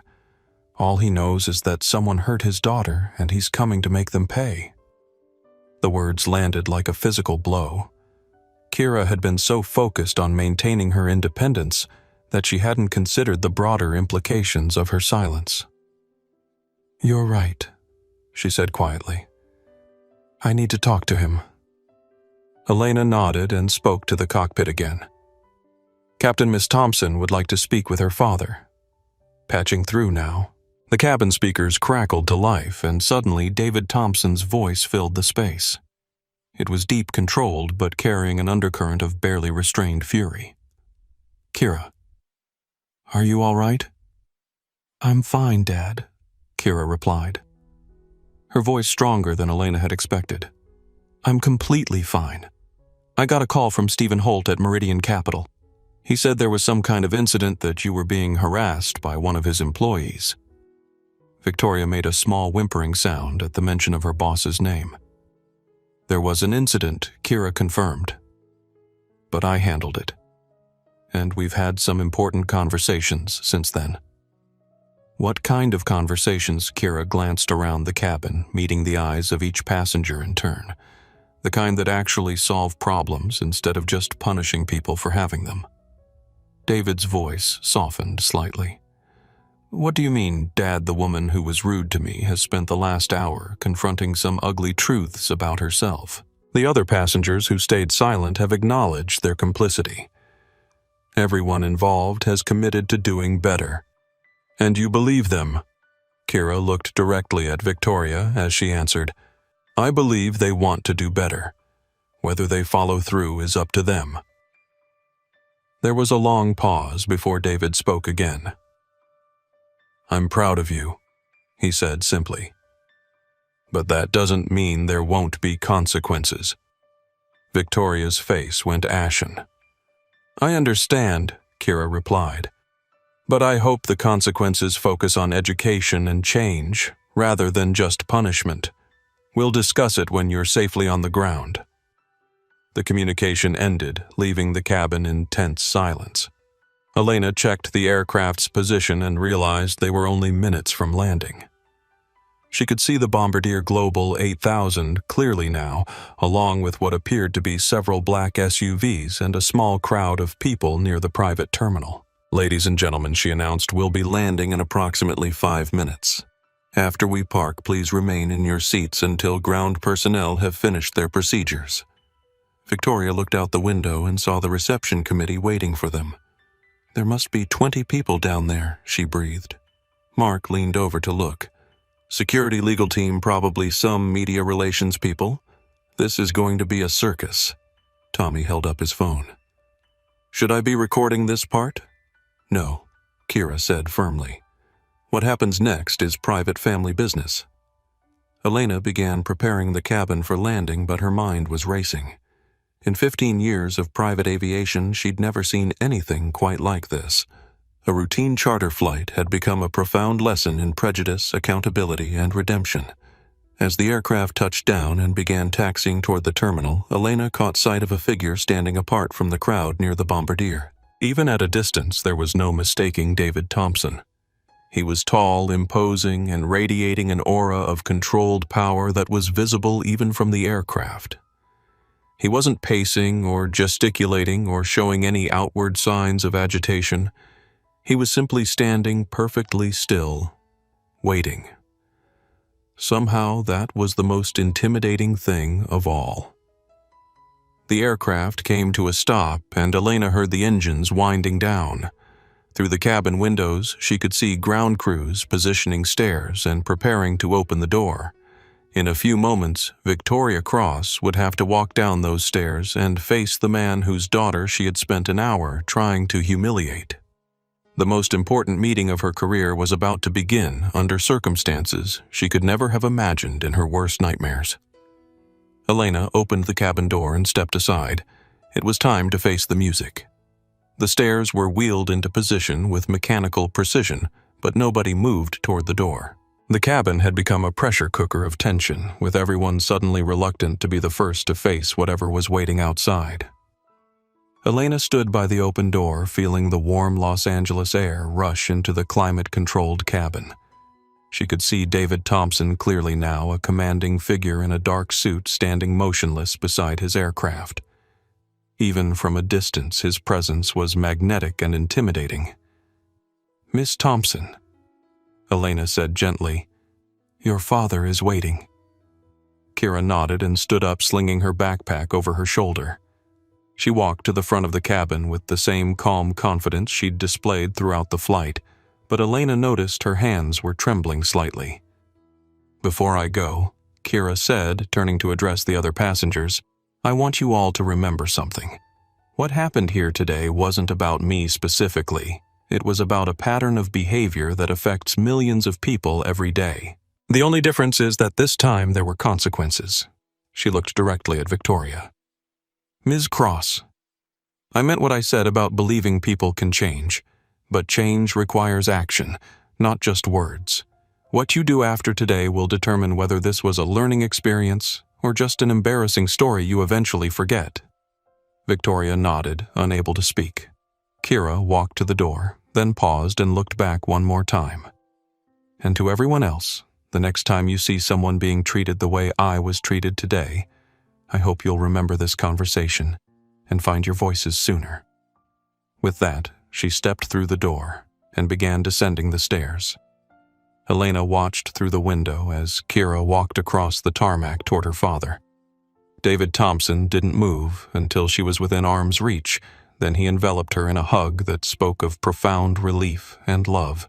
They stood together for a long moment, the powerful CEO transformed into nothing more than a worried father holding his daughter safe. When they separated, Kira spoke to him quietly, too low for anyone in the aircraft to hear. Elena could see David's expression shift as Kira explained what had transpired during the flight. His initial relief was gradually replaced by something harder and more dangerous. After several minutes of conversation, David looked toward the aircraft and made a gesture. Two men in dark suits immediately broke away from the group near the terminal and began walking toward the stairs. "Oh God," Victoria whispered. "He's sending security for me." Mark grabbed her arm. "Carol, we need to have our story straight. We need to... Our story." Victoria turned on him with sudden fury. "Our story is that I'm a racist who tried to humiliate his daughter for an hour. There's no other story, Mark. There's no spin, no alternative narrative, no crisis management strategy that changes what I did." The security personnel reached the foot of the stairs. One of them called up to the cabin. "Ms. Victoria Cross and Mr. Mark Stevens, please disembark now." Victoria stood on unsteady legs. Her usual corporate armor of confidence and authority had completely disintegrated, leaving behind a middle-aged woman who looked fragile and defeated. Carol Mark said desperately, "Let me do the talking. I can." "No," Victoria said firmly. "I'm going to face this myself. I'm going to tell the truth about what I did, and I'm going to accept whatever consequences come from it." She walked to the door with as much dignity as she could muster, Mark trailing behind her like a reluctant shadow. Elena watched from the cabin as Victoria descended the stairs.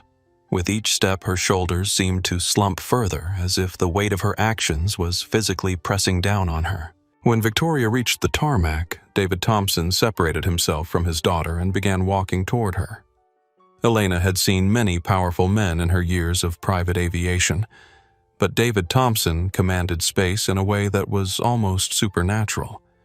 He wasn't particularly tall or physically imposing, but his presence seemed to bend reality around him. Victoria stopped walking when David was still 10 feet away, as if she'd encountered an invisible barrier. David continued his approach until he was close enough that they could speak without raising their voices. From the aircraft, Elena couldn't hear the words being exchanged, but she could read the body language clearly.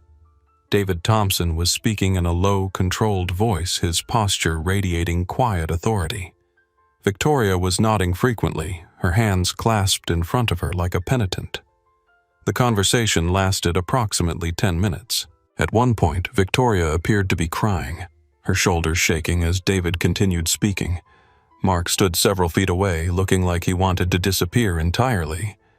Then something unexpected happened. David extended his hand toward Victoria. Elena blinked, certain she was misunderstanding what she was seeing, but no, David Thompson was offering to shake hands with the woman who had spent an hour harassing his daughter. Victoria stared at the extended hand for several seconds before tentatively reaching out to accept it. The handshake was brief and formal, but it was a handshake nonetheless. After that, David turned and walked back toward Kira, leaving Victoria and Mark standing alone on the tarmac. The security personnel escorted them toward the terminal, but it was clearly a courtesy rather than a forced march. Elena realized she was holding her breath. Whatever David Thompson had said to Victoria, it hadn't been the explosive confrontation everyone had expected.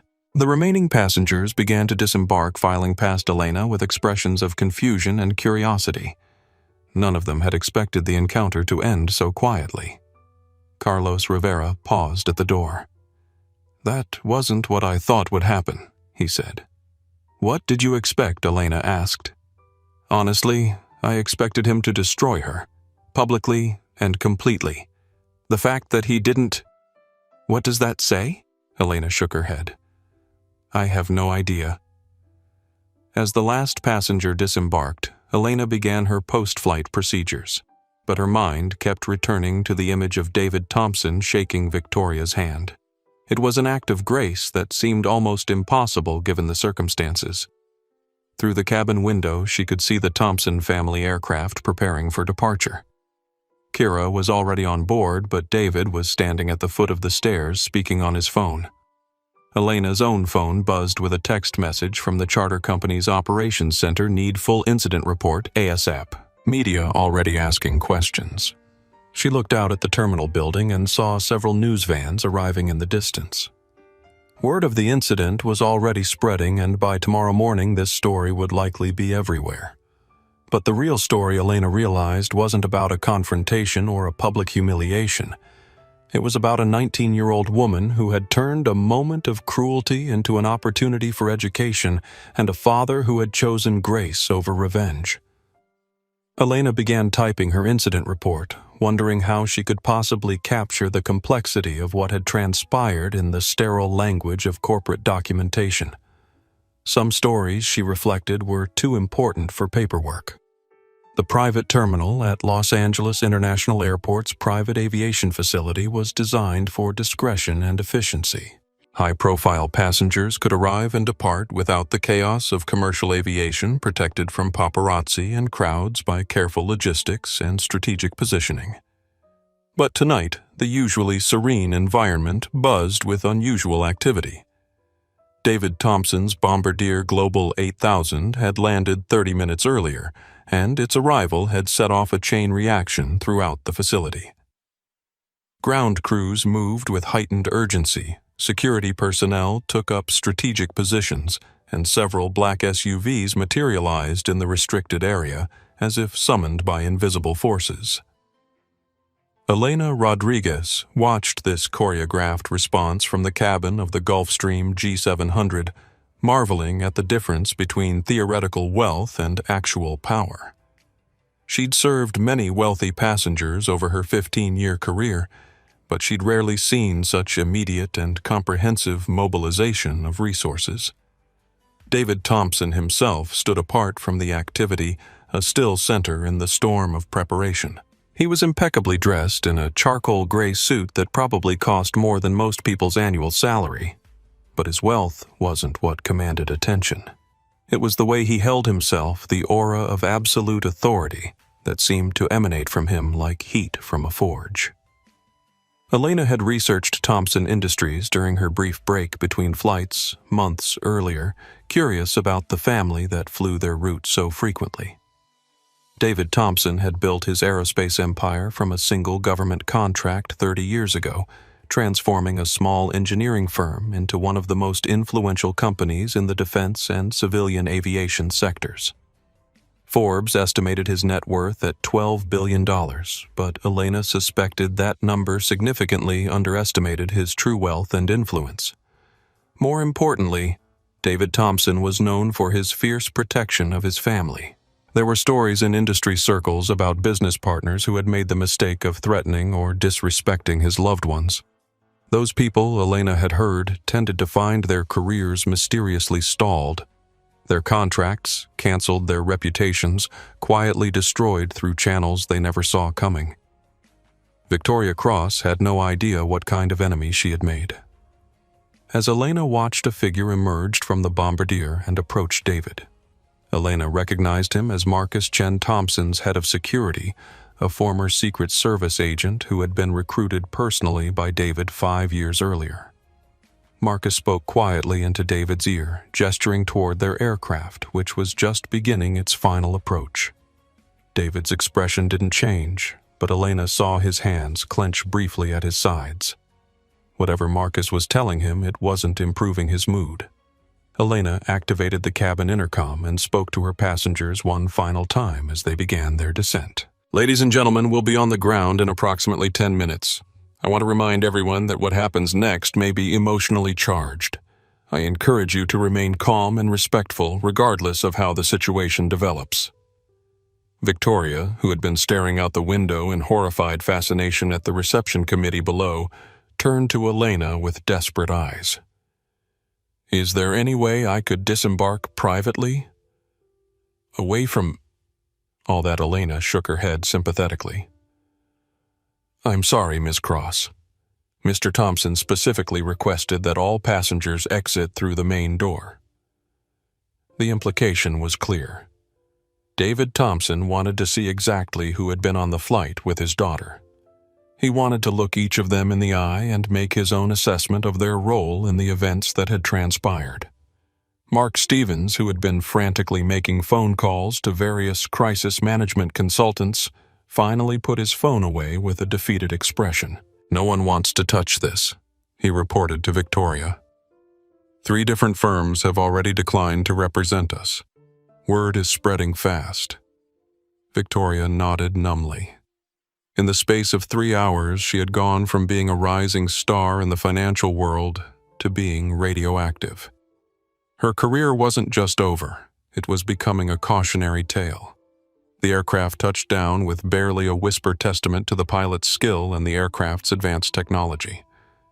As they taxied toward the private terminal, Elena could see David Thompson walking slowly toward the arrival area, flanked by Marcus and 2 other security personnel.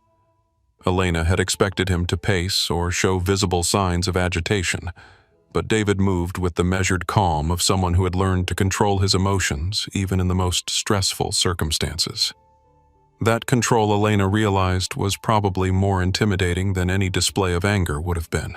The aircraft came to a complete stop and Elena heard the engines winding down. She took a deep breath and prepared to open the cabin door, knowing that the next few minutes would change several lives forever. "Ladies and gentlemen," she announced, "we have arrived in Los Angeles. Please remain seated until I give the all-clear for disembarkation." Through the window, Elena could see ground crews positioning the stairs. David Thompson stood approximately 50 feet away, his hands clasped behind his back, waiting with the patience of someone who knew that time was on his side. Elena had worked in customer service long enough to recognize the signs of a man who was planning to have a very serious conversation with someone. David Thompson's demeanor wasn't that of an angry father preparing to explode. It was that of a CEO preparing to deliver consequences.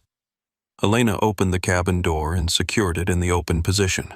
The warm Los Angeles air rushed in, carrying with it the smell of jet fuel and the distant hum of commercial aircraft operations. Kiera stood up immediately, but Elena gently placed a hand on her arm.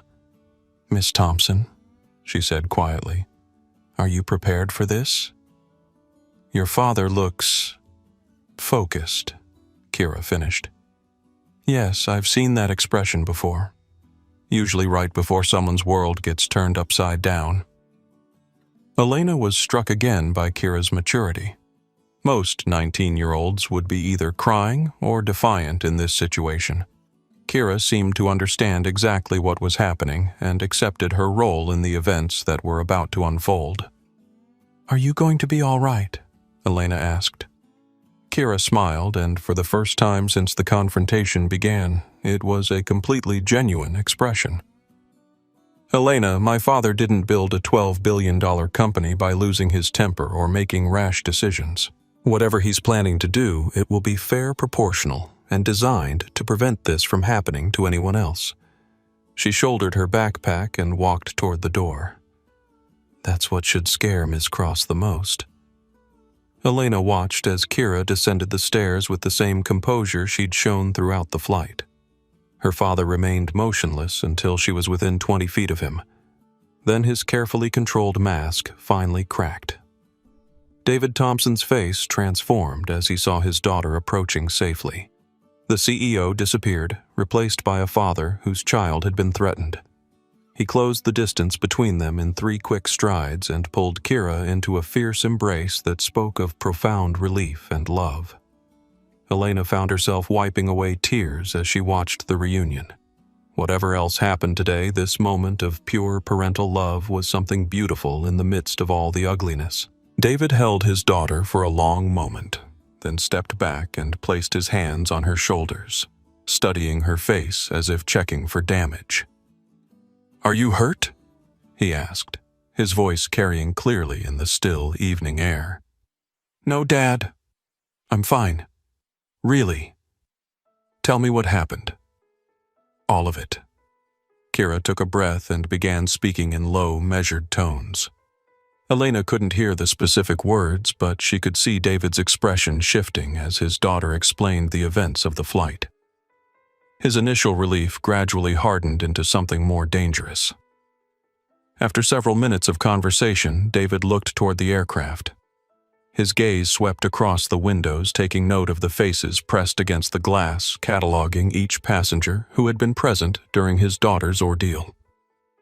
When his eyes found Victoria, Elena saw her physically recoil. Even through the aircraft window and across 50 feet of tarmac, David Thompson's focused attention was apparently terrifying.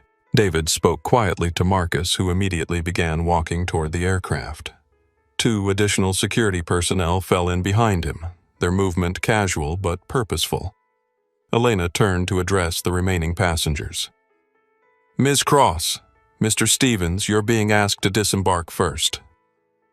Victoria stood on legs that seemed barely capable of supporting her weight.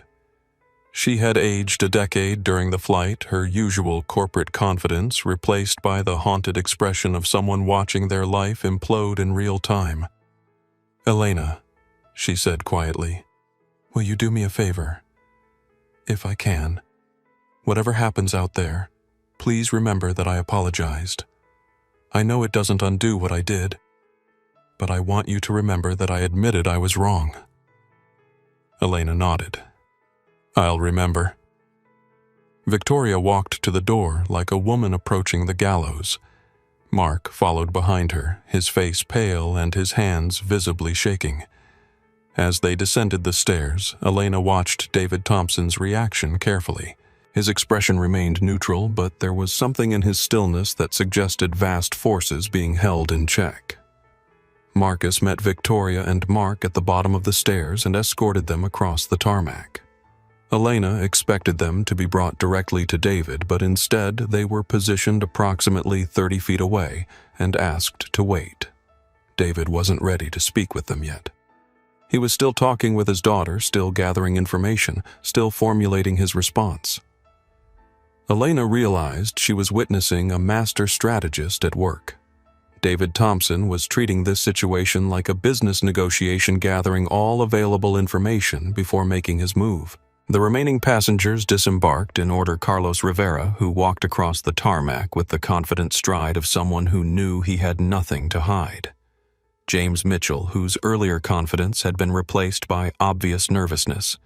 Susan Blake, who moved with the careful dignity of someone acutely aware that her reputation was now part of this story. And finally, Tommy Martinez, who paused at the bottom of the stairs to pull out his phone before thinking better of it and putting it away. Each passenger was directed to a different position on the tarmac, creating a rough semicircle around David and Kira. Elena realized that David wanted to address them all simultaneously to make sure everyone heard the same message at the same time.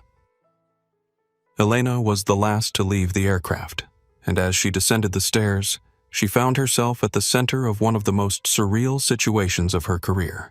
Dozens of ground personnel, security officers, and Thompson Industries employees had gathered at a respectful distance, creating an audience for whatever was about to unfold. David Thompson finished his conversation with Kira and turned to face the assembled passengers. In the space of a few seconds, his demeanor shifted completely. The loving father disappeared, replaced by the CEO who had built an empire through intelligence, determination, and an absolute refusal to accept disrespect. When he spoke, his voice carried across the tarmac with the clarity and authority of someone accustomed to commanding large rooms full of powerful people. "Ladies and gentlemen," he began, "my name is David Thompson. Some of you know who I am. Others have apparently spent the last 3 hours learning who I am in rather unfortunate circumstances." His gaze swept across the group, pausing briefly on each face. "I'm told that during your flight my daughter was subjected to harassment, discrimination, and demands that she be removed from an aircraft that her family owns. I'm told that some of you participated in this behavior, some of you witnessed it in silence, and some of you eventually found the courage to speak up." Elena felt her heart racing. David Thompson's calm delivery was somehow more intimidating than shouting would have been. "I want each of you to understand something very clearly," he continued. "What happened on that aircraft today was not just an insult to my daughter. It was an assault on the principle that every human being deserves to be treated with dignity and respect regardless of their appearance, age, or perceived status." He paused, allowing his words to settle. "Now I have several options for how to respond to this situation. I could destroy the careers of everyone involved. I could ensure that you never work in your respective industries again. I could make this incident a viral news story that follows you for the rest of your lives." Victoria made a small whimpering sound, but David continued. "My daughter has asked me to consider a different approach. She believes that education is more powerful than punishment, and that people can change if they're given the opportunity to do so." Elena saw a glimmer of hope appear in Victoria's eyes. "So, I'm going to make each of you an offer," David said. "You can choose to learn from this experience and become better people, or you can choose to forget it and continue living as you have been. The choice is entirely yours." He gestured toward Victoria. "Ms. Cross, please step forward." Victoria Cross walked across the tarmac toward David Thompson with the measured pace of someone approaching their own execution. Each step seemed to require tremendous effort, as if she were walking through quicksand instead of solid ground. The distance between her and David couldn't have been more than 20 feet, but it felt like the longest walk of her life. David waited until Victoria was close enough for normal conversation before speaking. His voice was calm, professional, and absolutely terrifying in its control. "Ms. Cross, I understand you requested that my daughter be removed from my aircraft because you felt she didn't belong there." Victoria's mouth opened and closed several times before she managed to speak. "Mr. Thompson, I cannot begin to express how sorry I am. I made a terrible mistake. I was completely wrong and David held up a hand, stopping her mid-sentence. "Ms. Cross, I'm not interested in your apologies. Not yet. First, I want to understand your thought process. What specific factors led you to conclude that my daughter didn't belong on that aircraft?" The question was delivered with the precision of a surgeon's scalpel designed to expose the infected thinking that had led to Victoria's behavior. Victoria struggled for words that wouldn't further incriminate her. She was dressed casually and she looked young, and I assumed... You assumed what I assumed, she couldn't afford to be there. Based on what criteria Victoria was trapped. Any honest answer would reveal the racist assumptions that had driven her actions. Based on how she looked, she admitted finally. "How she looked?" David repeated. "You mean because she's black?" The word hung in the air like an accusation.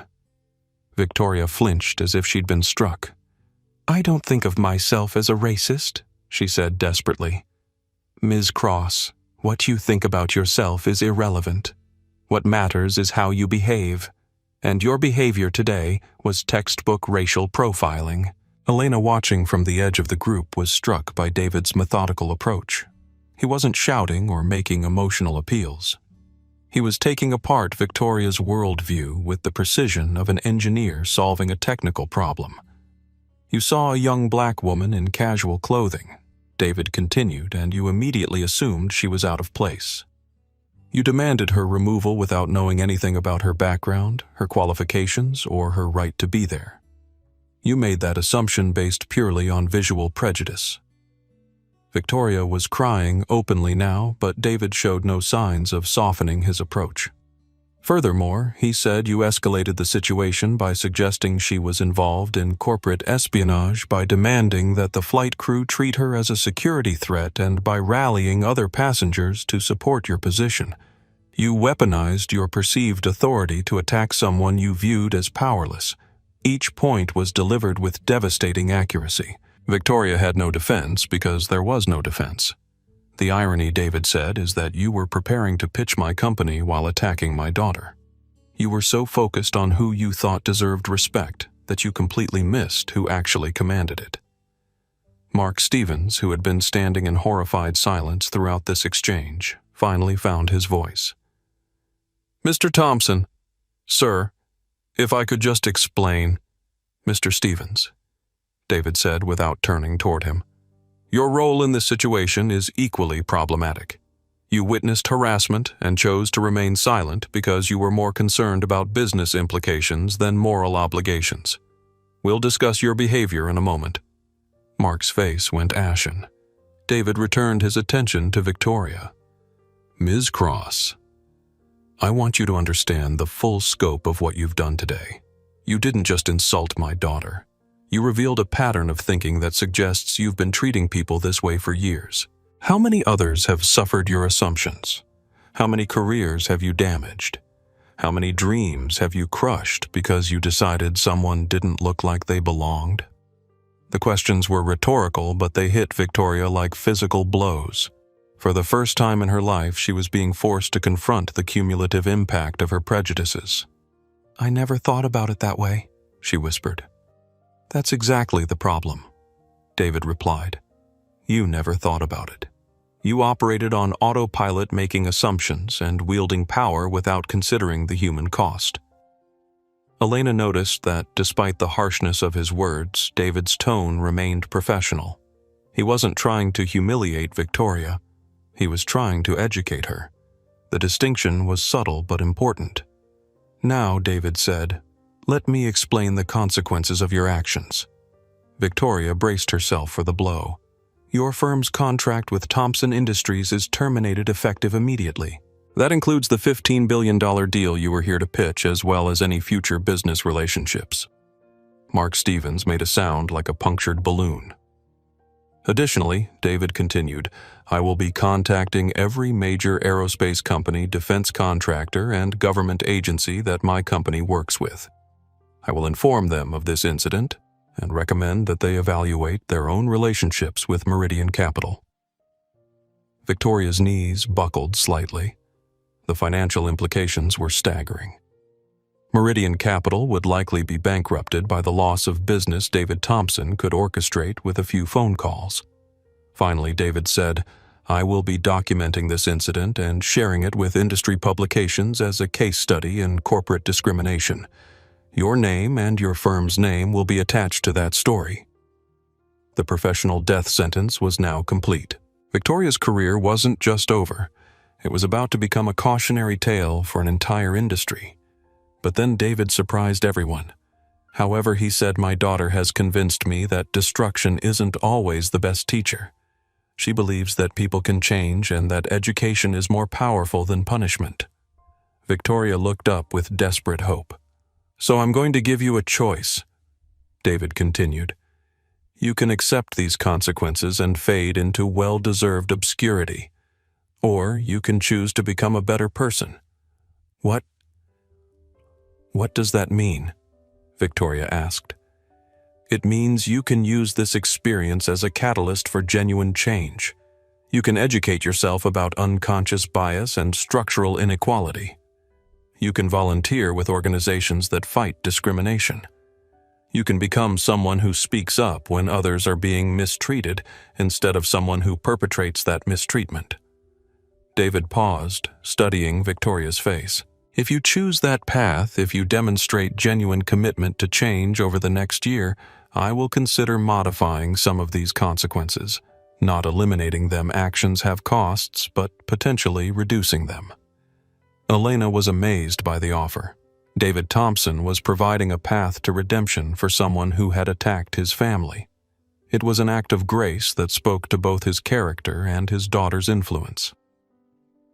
Victoria stared at him for a long moment, processing the magnitude of what he was offering. Why, she asked finally. Why would you give me that chance?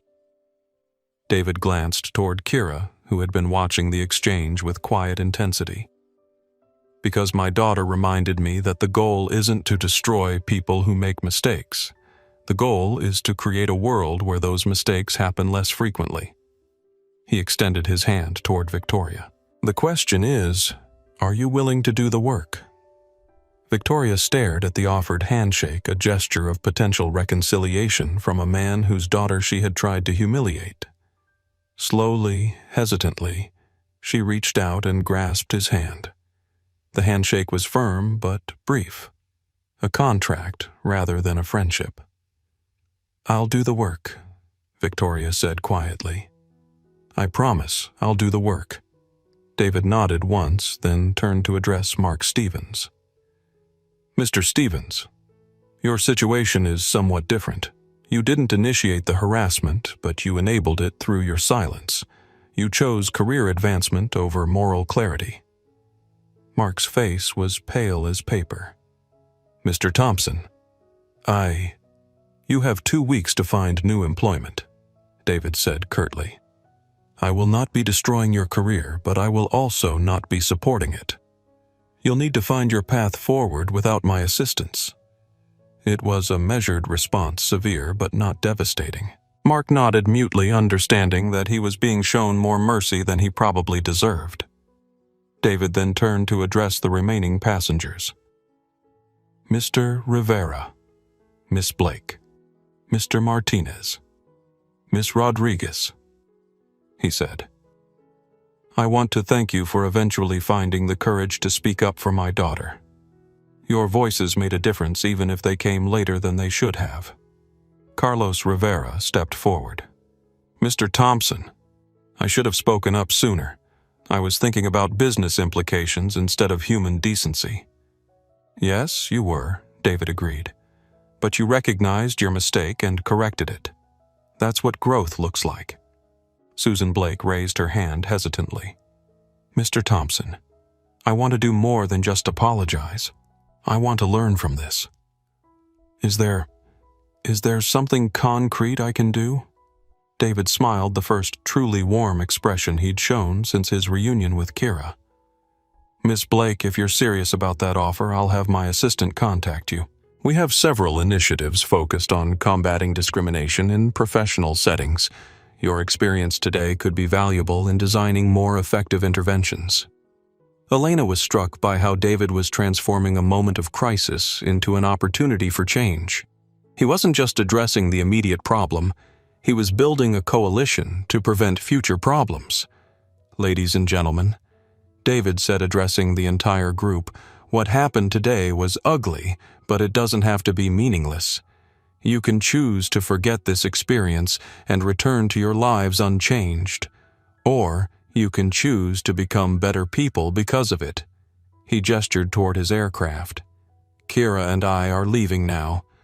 But this conversation, this moment, this choice that stays with you, what you do with it is up to you. As David and Kira walked toward the Bombardier, Elena felt a profound sense of closure. She had witnessed something remarkable, a moment of cruelty transformed into an opportunity for growth.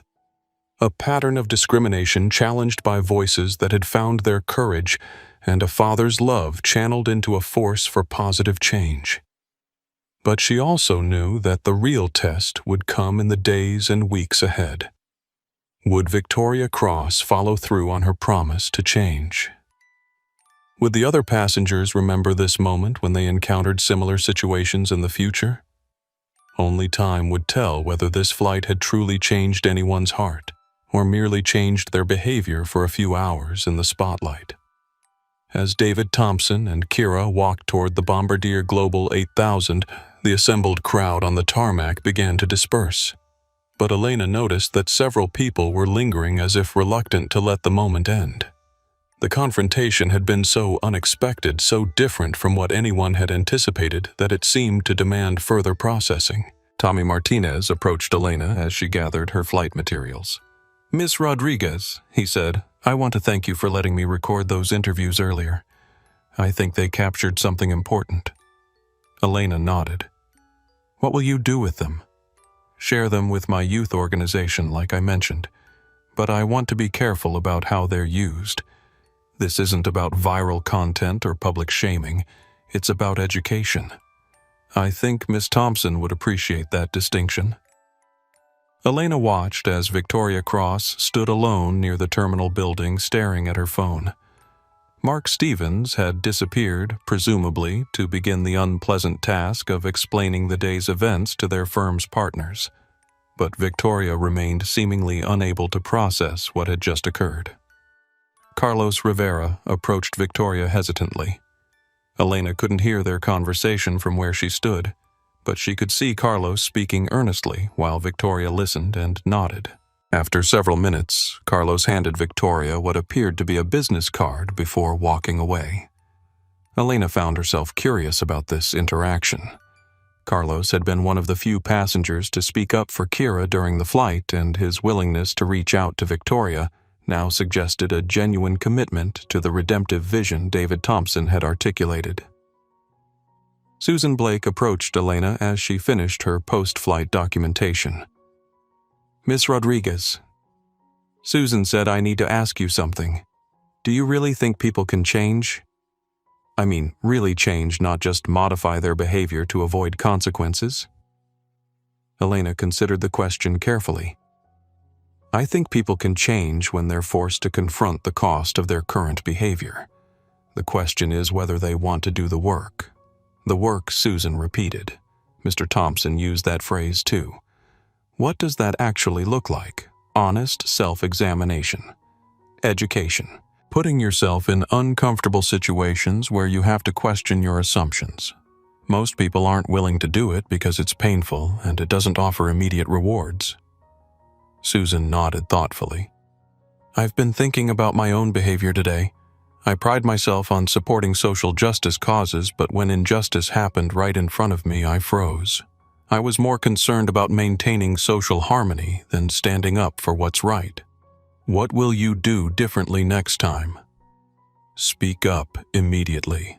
Disrupt the harmony if necessary. I realized today that my silence was a choice, and it was the wrong choice." Elena felt a spark of hope. If the flight had produced even one person willing to genuinely examine their behavior and commit to change, perhaps it had been worth all the trauma. James Mitchell, who had been notably quiet since David Thompson's speech, approached the two women. "I owe both of you an apology," he said formally. "My behavior today was inexcusable. I sided with Ms. Cross because I thought it would benefit my career, not because I believed she was right."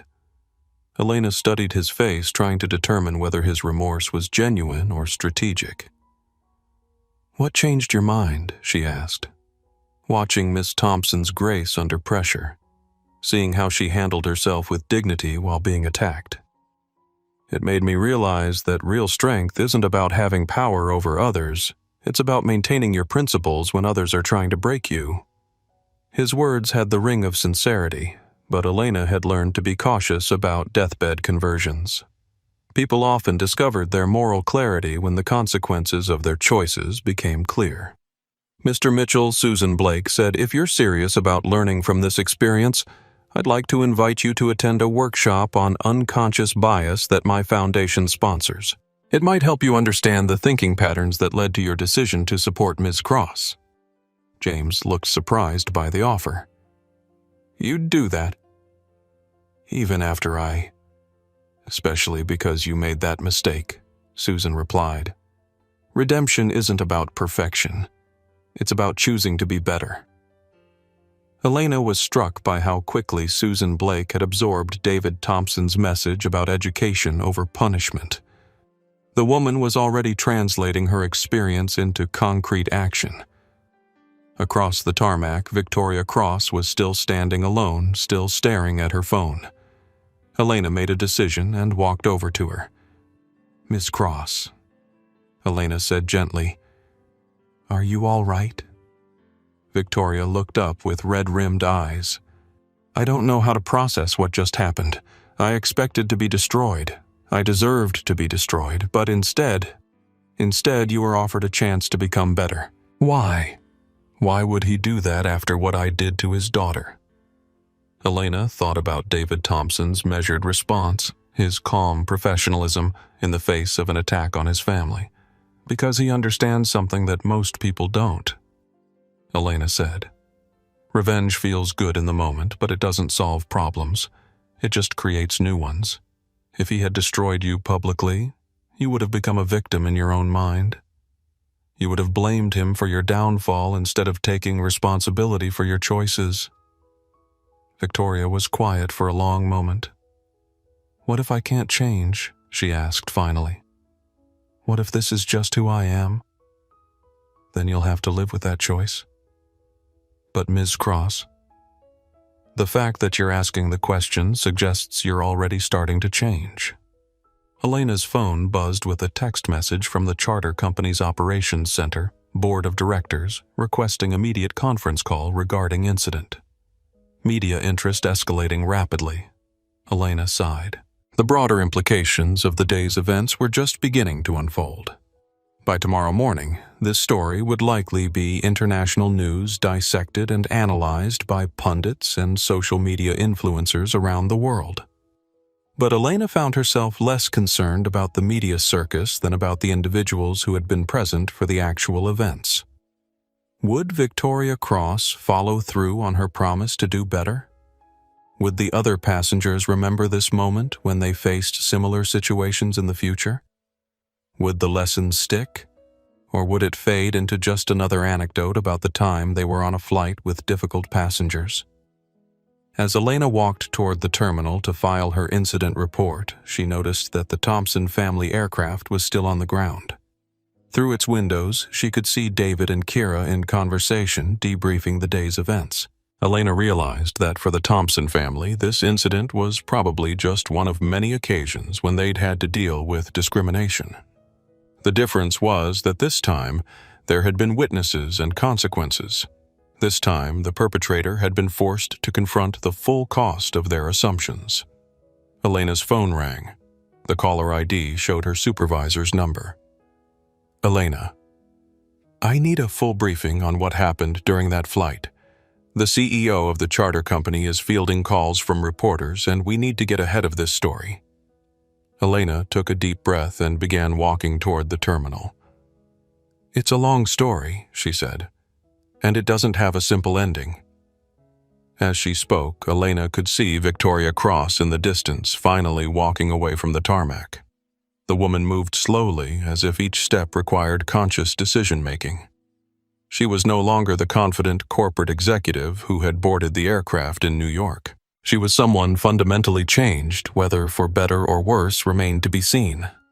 Elena realized that she had witnessed something rare, a moment when abstract concepts like prejudice, privilege, and accountability had been made concrete and personal.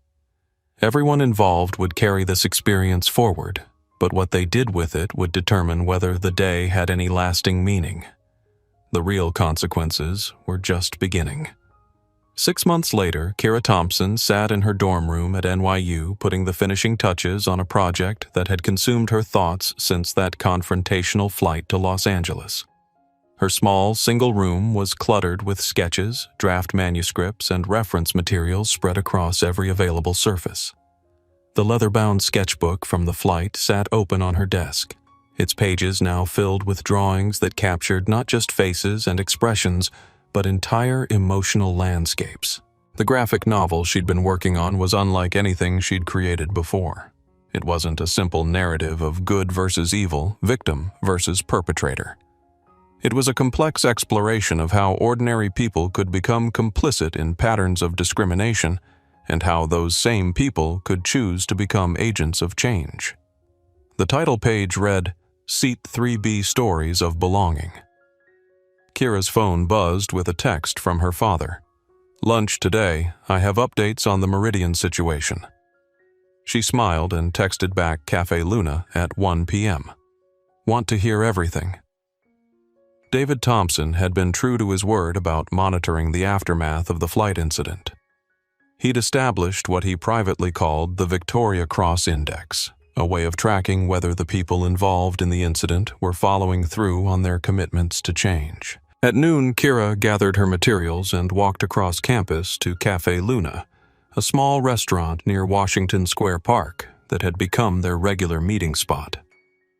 David was already there, sitting at their usual corner table, dressed in his typical off-duty uniform of dark jeans and a button-down shirt. Without the formal business attire, he looked like any other parent visiting their college-age child. "How's the book coming?" he asked as Kira sat down. "Almost finished. I think you'll be surprised by how I chose to tell the story." "Good surprised or concerned surprised?" Kira laughed. "You'll have to read it to find out. But I think it's honest without being vindictive. It focuses on the choices people made and the consequences that followed." David nodded approvingly. "Speaking of consequences, I have news about Ms. Cross. Good news or bad news?" "Both, actually. The good news is that she's followed through on her commitment to change. She's completed 2 different unconscious bias training programs. She's volunteering with a nonprofit that provides business mentoring to underrepresented entrepreneurs, and she's spoken at 3 different corporate diversity events about her experience. And the bad news, Meridian Capital collapsed 6 weeks ago. The loss of our contract, combined with several other clients who decided they didn't want to be associated with the firm after the story went public, was too much for them to absorb. The firm filed for bankruptcy and was dissolved." Kira was quiet for a moment, processing this information. "How do you feel about that?" she asked. David considered the question carefully. "Conflicted. I didn't set out to destroy an entire company just to hold specific individuals accountable for their actions, but the firm's collapse suggests that their problems went deeper than one incident. Other clients had apparently been looking for reasons to leave. What about the employees who had nothing to do with what happened? Most of them found positions with other firms. I made some calls to ensure that qualified people weren't unfairly punished for their colleagues' behavior. It was a typical David Thompson response, fair, but thorough considering all stakeholders while maintaining clear boundaries. What about Victoria herself? Kira asked.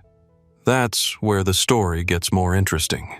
She couldn't find employment in financial services. The industry blacklisting was too comprehensive. But she used her settlement money from the firm's bankruptcy to start something new. David pulled out his phone and showed Kira a website. Cross Consulting specializes in helping companies identify and eliminate discriminatory practices in their hiring and promotion processes. Her personal experience with bias has become her professional expertise. Kira studied the website with interest. Victoria's headshot showed a woman who looked older and wiser than the person who had demanded her removal from the aircraft. The bio was honest about her past mistakes while positioning them as qualifications for her current work. Is she successful? Surprisingly, yes. Her willingness to publicly acknowledge her own prejudices has given her credibility with companies that want to address these issues but don't trust traditional consultants who've never grappled with their own biases. Kira felt a complex mix of emotions. Part of her was pleased that Victoria had found a way to transform her experience into something positive, but another part wondered whether this redemption story was too neat, too convenient. Do you think she's genuinely changed, or is she just good at marketing herself? Has changed? David smiled at his daughter's perceptiveness. That's the right question to ask. Based on reports from people who've worked with her, I think the change is genuine. She's apparently very direct about calling out discriminatory behavior even when it costs her business.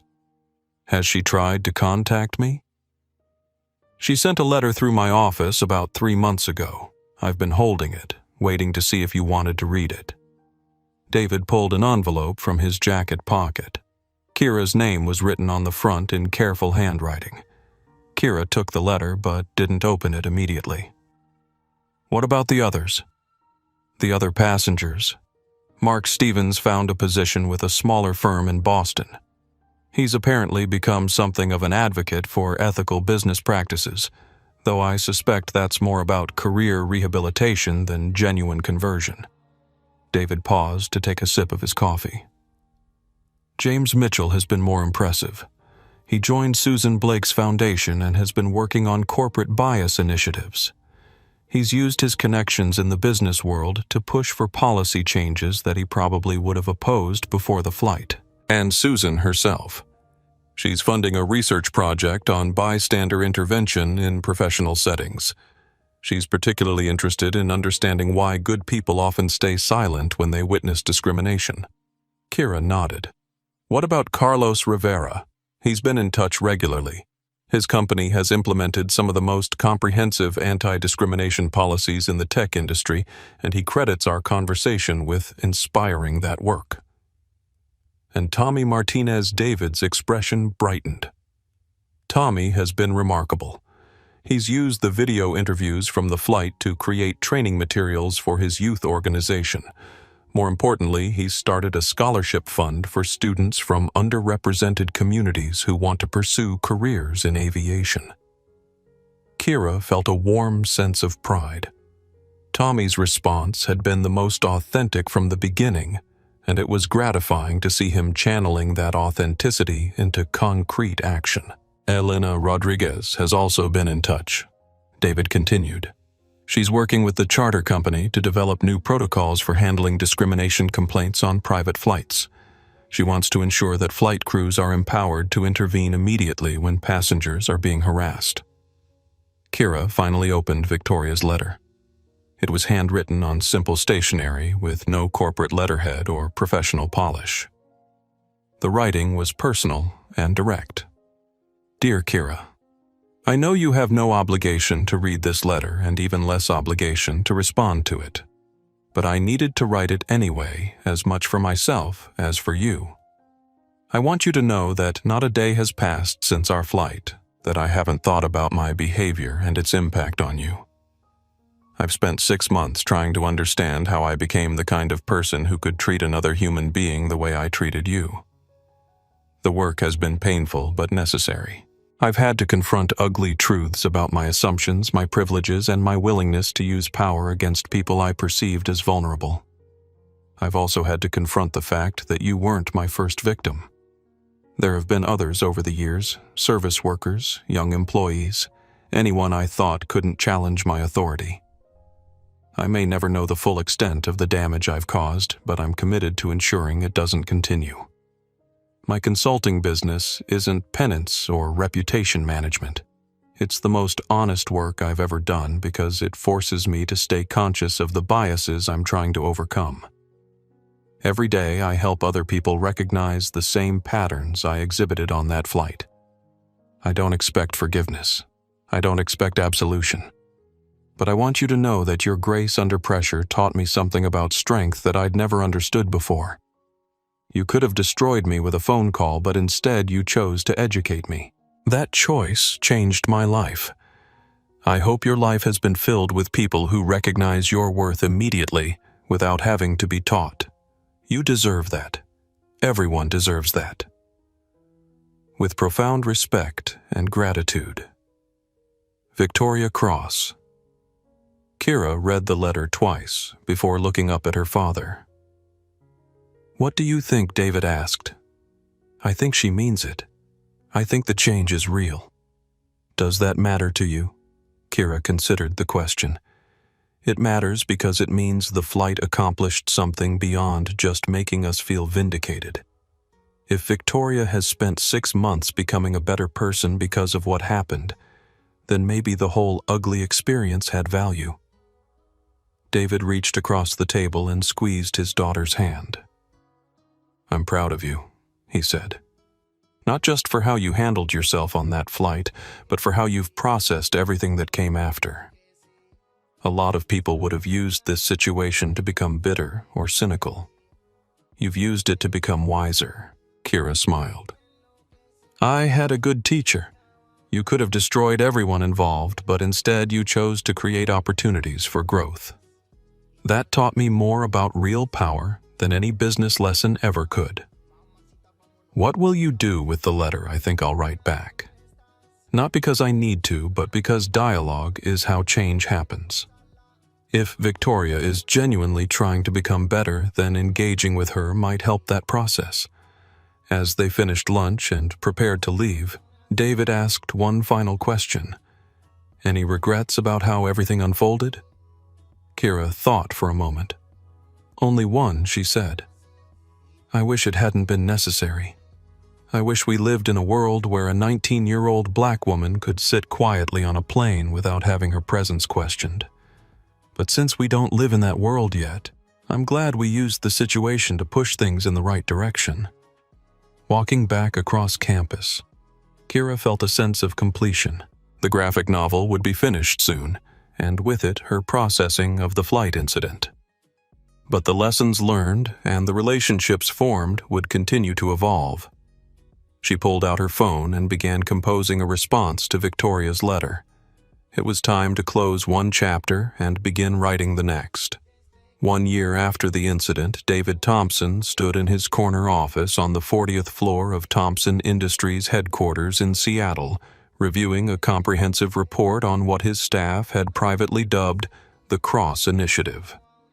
The view from his window stretched across Elliott Bay to the Olympic Mountains, but his attention was focused on the documents spread across his desk. The initiative had grown far beyond his original intention of simply holding individuals accountable for their actions. What had begun as a response to his daughter's harassment had evolved into an industry-wide examination of discrimination in professional settings. Marcus Chen, David's head of security, knocked on the open office door. "You asked for an update on the flight incident follow-ups," Marcus said, carrying a thick folder. "Come in. I've been reviewing the annual report, but I want to hear your assessment of how sustainable these changes are." Marcus took a seat across from David's desk and opened his folder. "Let's start with the positive developments. The charter aviation industry has implemented significant policy changes. Elena Rodriguez's protocols for addressing passenger harassment have been adopted by every major private aviation company in North America. Flight crews now have clear authority to remove passengers who engage in discriminatory behavior, and there's an industry-wide database of passengers who've been banned for such conduct." David nodded approvingly. "Concrete change. That's what I was hoping for. The ripple effects have been broader than we anticipated. 3 major corporations have revised their travel policies to explicitly prohibit discriminatory behavior by employees using company-funded transportation.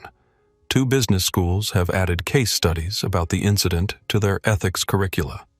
Marcus turned to the next section of his report. "Victoria Cross's consulting business has been more successful than anyone predicted. She's worked with 47 companies in the past year, and follow-up surveys suggest her interventions have resulted in measurable improvements in workplace culture. More importantly, she's trained over 200 HR professionals to recognize and address unconscious bias. Any indicators that this is performance rather than genuine change, I had our people do deep background checks. She's turned down lucrative contracts with companies that wanted her to rubber stamp their diversity efforts without doing real work. She's also donated 60% of her profits to organizations that combat discrimination. The financial sacrifice suggests authentic commitment." David was impressed despite himself. He'd expected Victoria to attempt superficial reputation rehabilitation, but the evidence suggested genuine transformation. What about the other passengers? Mark Stevens has been less impressive but not problematic. He's kept a low profile, followed the ethical guidelines at his new firm, but hasn't become an active advocate for change. Adequate, but uninspiring. Marcus flipped to the next page. James Mitchell has surprised everyone. His work with Susan Blake's foundation has resulted in new bias intervention programs at 12 major corporations. He's used his network and credibility to push for changes that outside consultants couldn't have achieved, and he's maintained this commitment for a full year, 14 months now. By all accounts, his conversion appears genuine. He's taken significant personal financial losses to support initiatives that his former peer group sees as threatening to their interests. David felt a grudging respect for Mitchell's willingness to sacrifice social and professional capital for his principles. Susan Blake has been extraordinary. Marcus continued. Her foundation's bystander intervention research has produced training programs now used by 53 corporations. She's turned her personal shame about her silence into fuel for change. The research findings fascinating and disturbing. They've documented that the average professional witnesses discriminatory behavior 2.3 times per month, but intervenes only 8% of the time. However, when companies implement bystander intervention training, that rate increases to 67%. David made a note to discuss implementing such training at Thompson Industries. Carlos Rivera's company has become a model for inclusive corporate culture. He's shared his policies and practices with dozens of other tech companies, and several have adopted similar approaches. His quarterly bias audits are being studied as a potential industry standard. Tommy Martinez. Marcus smiled. Tommy has been perhaps the most impactful of all. His scholarship fund has supported 43 students, and his youth organization's training materials are now used by similar groups in 18 states. He's turned one flight into a movement. David felt a deep satisfaction. Tommy's authentic response during the flight had suggested real character, and his follow-through confirmed that assessment. Elena Rodriguez has leveraged her experience into a consulting career focused on customer service discrimination. She's working with hotels, restaurants, retail chains, and transportation companies to train staff on respectful service, regardless of customer appearance or perceived status. Marcus closed his folder and looked directly at David. Overall assessment, this incident has produced more positive change than we could have achieved through traditional advocacy or philanthropy. The personal nature of the confrontation, combined with the consequences that followed, created a powerful case study that's influenced policy at dozens of organizations. David leaned back in his chair, processing the information. Any negative developments? Some backlash in certain circles.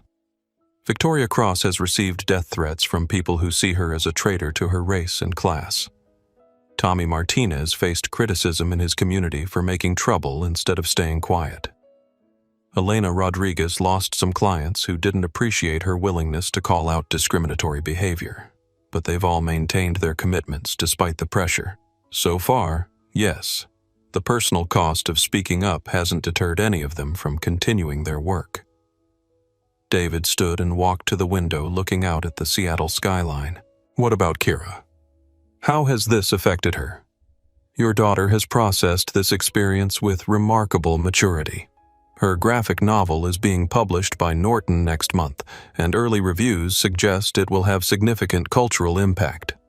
She's been invited to speak at 6 universities about dignity discrimination and the power of individual choice. Is she comfortable with that level of public attention? She seems to be, but she's been selective about opportunities focusing on educational settings rather than media appearances. She wants to teach, not just tell her story. David turned back to Marcus. Recommendation for continued monitoring. I suggest quarterly check-ins for another year, then annual follow-ups after that. The changes appear to be sustainable, but continued accountability will help ensure they remain so. David nodded agreement. The initiative had exceeded his expectations, but he knew that real change required sustained effort over time. As Marcus prepared to leave, David asked one final question. If you had to summarize the key lesson from this entire experience, what would it be? Marcus considered carefully. That consequences and accountability can be more powerful than punishment and revenge. Every person involved in this incident faced real costs for their choices, but they were also given opportunities to grow. That combination of accountability and grace created change that pure punishment couldn't have achieved. After Marcus left, David returned to his desk and opened his laptop. He began typing an email to his senior staff. "I want to schedule a company-wide discussion about implementing bystander intervention training and bias audits throughout Thompson Industries. Recent research suggests these programs can significantly improve workplace culture while reducing legal and reputational risks. This isn't about political correctness or social trends. This is about creating an environment where all our employees can contribute their best work without worrying about whether they're accepted or respected. Please prepare recommendations for implementation by our next leadership meeting." David sent the email and looked out at the Seattle skyline one more time. Kira's experience on that flight had been painful and unnecessary, but it had also become a catalyst for changes that would benefit thousands of people. Sometimes the most important victories came from the battles you never wanted to fight. 2 years after the flight incident, Kira Thompson stood at the podium in NYU's Eisner and Lubin Auditorium, looking out at an audience of 500 students, faculty, and community members who had come to hear her speak as part of the university's annual Social Justice Symposium. Her graphic novel, Seat 3B, Stories of Belonging, had been published 6 months earlier and had become a phenomenon that surprised everyone, including her. The book wasn't a simple narrative of victimization and triumph. Instead, it explored the complex psychology of discrimination through interconnected stories of ordinary people making choices about how to treat each other. Critics had praised its nuanced portrayal of both perpetrators and bystanders, noting that it avoided easy answers while providing hope for genuine change. When people ask me about the flight, Kira began her voice carrying easily through the auditorium's sound system. They often want to know if I was angry. "Were you furious? Did you want revenge? Did you call your father immediately to make them pay?" She paused, scanning the audience. The honest answer is that I felt sad more than angry. I was sad that a successful, educated woman looked at me and saw a threat to be eliminated rather than a person to be respected. I was sad that other passengers initially stayed silent, not because they agreed with her, but because speaking up felt risky. I was sad that this kind of interaction happens thousands of times every day, usually without consequences or learning. A student in the third row raised her hand. "How did you maintain your composure? I would have lost it completely." Kira smiled. "I almost did lose it. There were moments when I wanted to scream, to call her every name I could think of to make her feel as small as she was trying to make me feel. But my father had taught me something important. When someone is trying to provoke you into behaving badly, your dignity becomes your most powerful weapon." "What do you mean by that?" another student asked.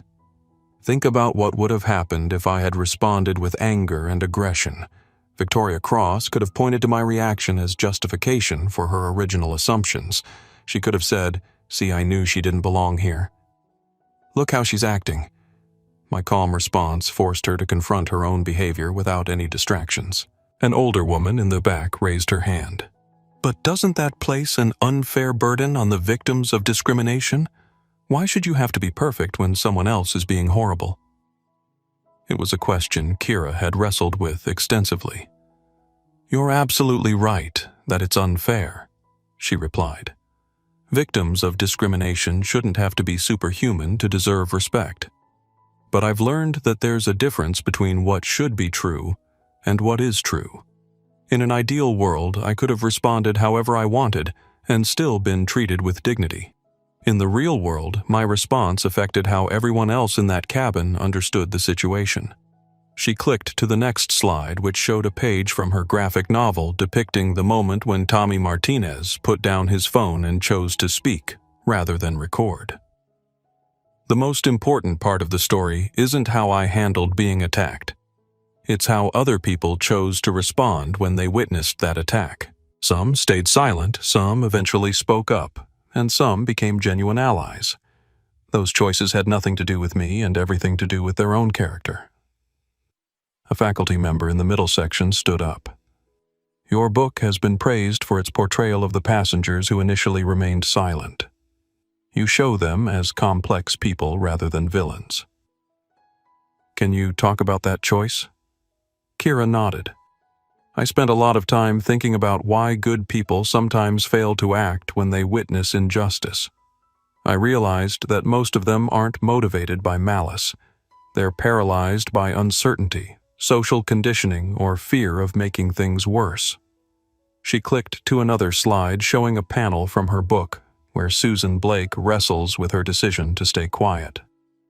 Susan Blake writes checks to fight discrimination, but when it happened in front of her, she froze.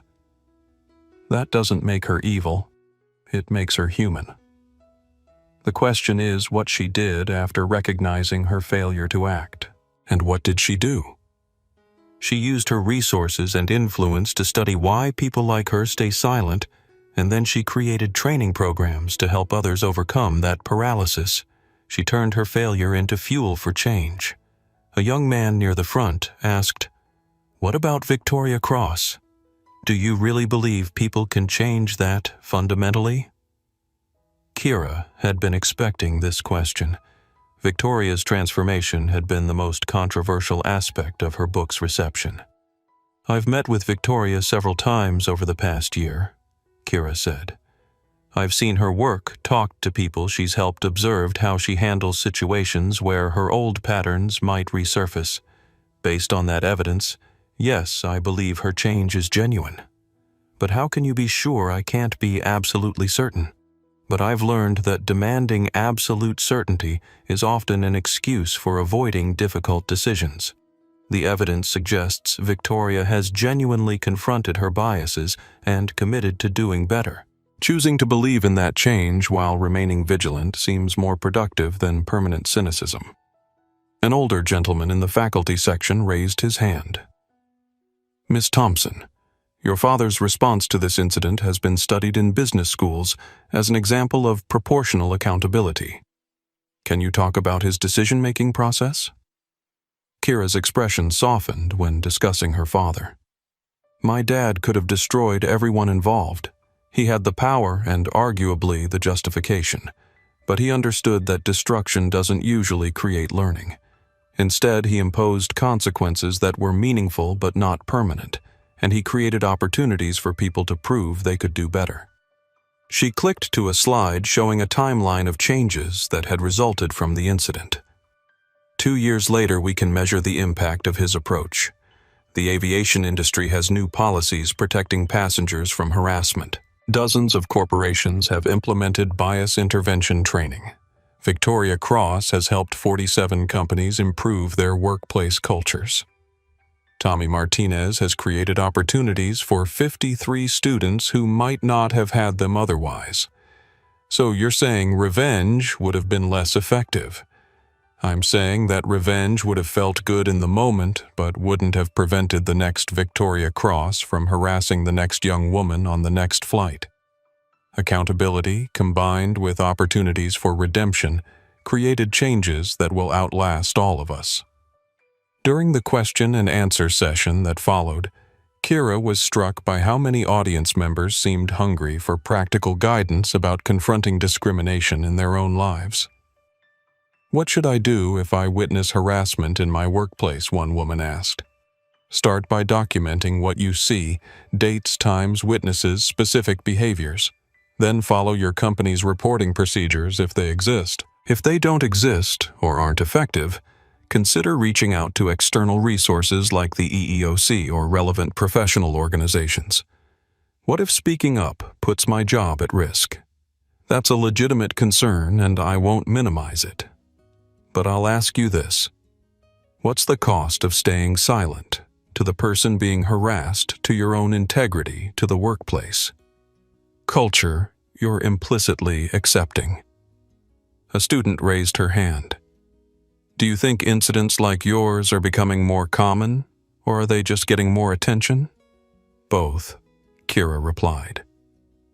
I think discriminatory behavior has always been common, but social media and changing social norms have made the consequences more immediate and public. That's creating pressure for genuine change, but it's also creating backlash from people who preferred the old system.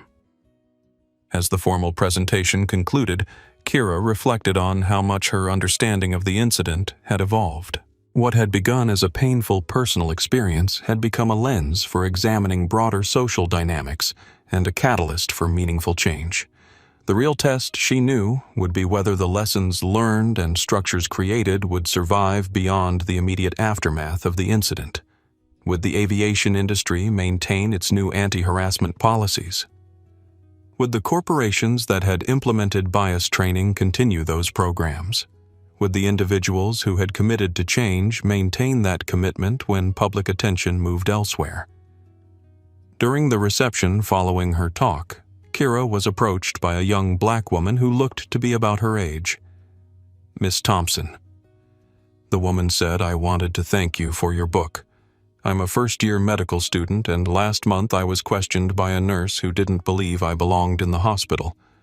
I remembered your story and how you handled yourself with dignity. It helped me stay calm and address the situation professionally.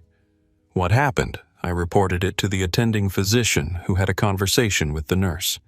2 days later, the nurse apologized and asked if I would help train new staff on avoiding unconscious bias. We're actually working together now to create better protocols." Kira felt a deep satisfaction. This was why she'd chosen to write the book, to speak publicly, to keep the conversation alive. Not for personal vindication, but to give others tools for handling similar situations with grace and effectiveness. As the evening wound down, Kira received a text from her father. "Watched the live stream. Proud of you. Coffee tomorrow to discuss the publishing house's offer?" She smiled and texted back Cafe Luna at 1 p.m. "And yes, I think I'm ready for the next project." Walking back to her dorm through Washington Square Park, Kira reflected on the journey from that confrontational flight to this moment of recognition and impact. The scared 19-year-old who had been harassed for her appearance had become a voice for dignity and change, not through anger or revenge, but through the patient work of education and example. The legacy of Seat 3B would be measured not in viral moments or public humiliations, but in the quiet choices made by people who remembered the story and decided to act with greater courage and compassion. That was real justice. That was lasting change. 5 years after the incident, on a crisp October morning, Kira Thompson walked across the stage at Madison Square Garden to accept the inaugural Dignity in Action Award from the National Civil Rights Foundation.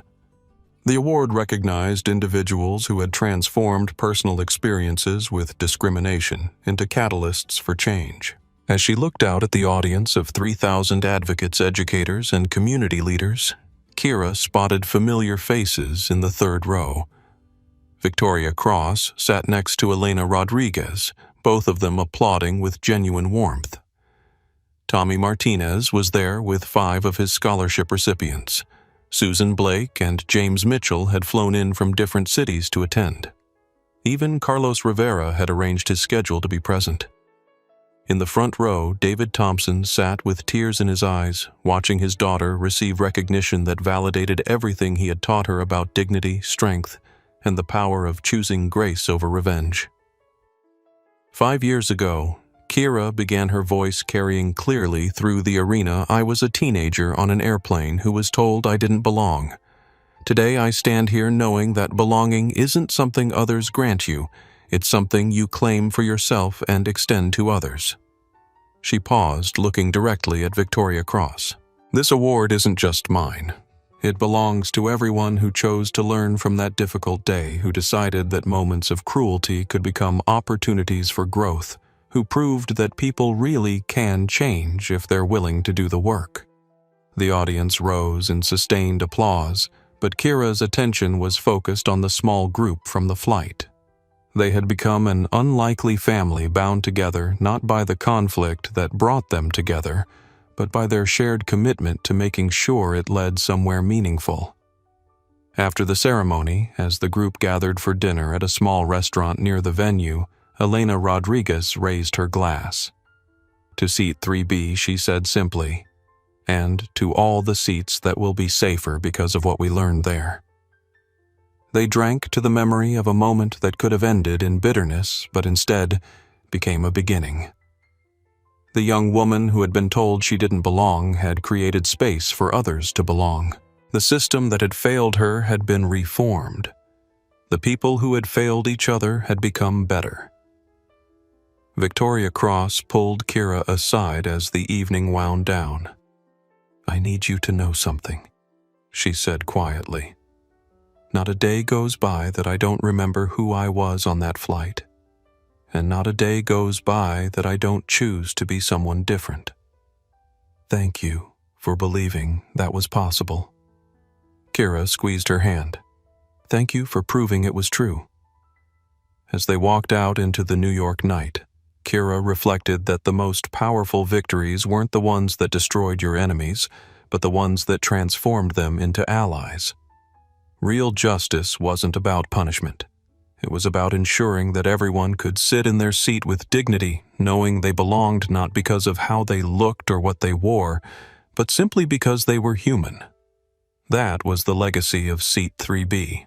That was the future they had built one conversation and one choice at a time. If this story touched your heart and made you think about the power of dignity over revenge, please hit that like button. Stories like this deserve to be shared with everyone who needs a reminder that change is possible when we choose education over destruction. Don't forget to subscribe for more inspiring true stories that show how ordinary people can create extraordinary change. And most importantly, share this video with someone who needs to hear that their voice matters, their dignity is non-negotiable, and that sometimes the most powerful response to hatred is grace. What would you have done in Kira's situation? How do you handle moments when someone underestimates you? Drop your thoughts in the comments below. Your story might inspire someone else to find their voice.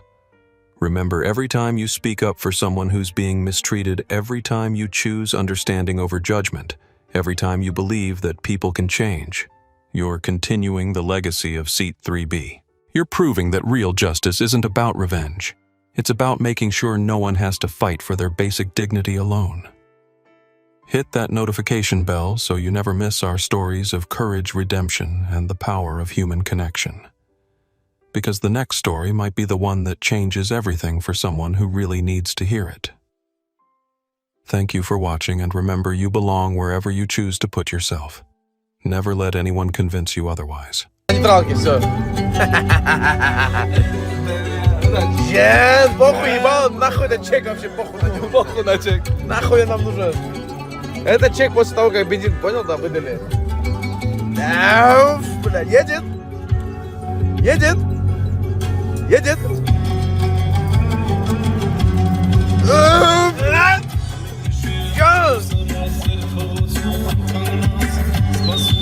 Похуй, прямо едь. Там развернемся.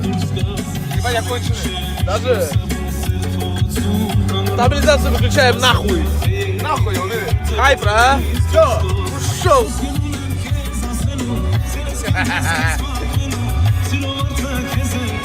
Ушел. Долбоёб. Динозавр Адлерский. Далеко слышу. Охуенно, наоборот. Надо так далеко сесть, чтобы дотягиваться до педали концовки вот этой, понял? Концовкой. Умалат пишет, бля, клянусь, если моя десятка не быстрее едет. Братан, это гофаркар, тут не надо гонять, понял? Если что-то не так, ой, газ, не.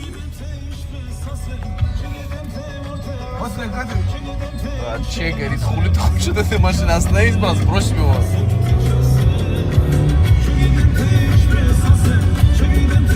Как не едет? Дай я сяду посмотрю.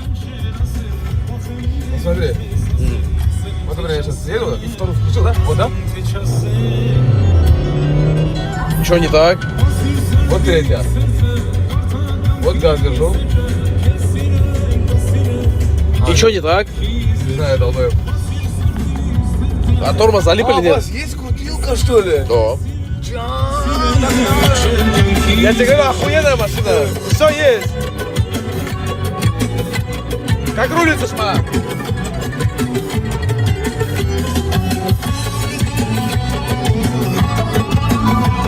Конченый.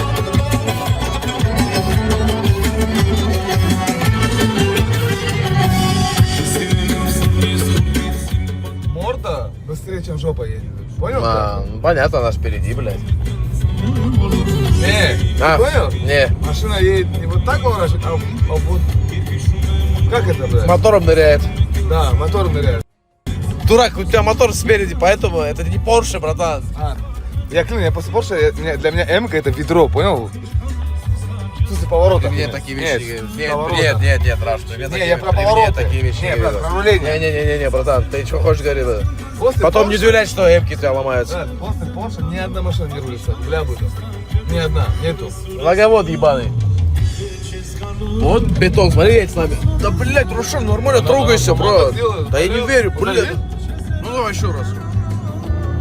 А третью сейчас. Я по сцеплениям без газа сейчас. Глядишь.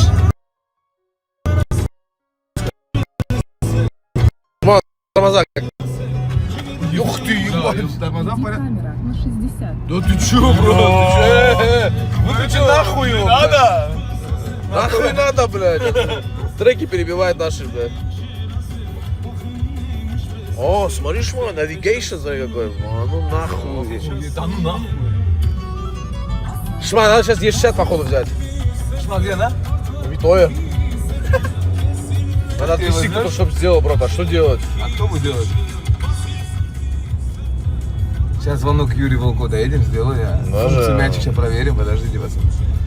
Столько движений сейчас у нас. Там, тут, блядь, там, тут все звонят, пишут, бля, хайп. Так, подожди, заебался? аля. Аля-аля.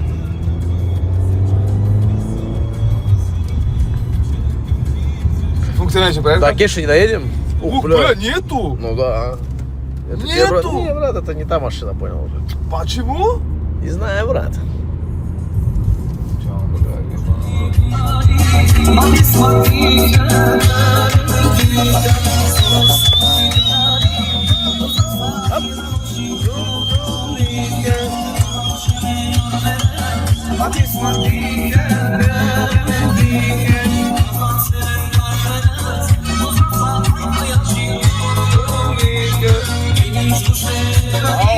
Шкода.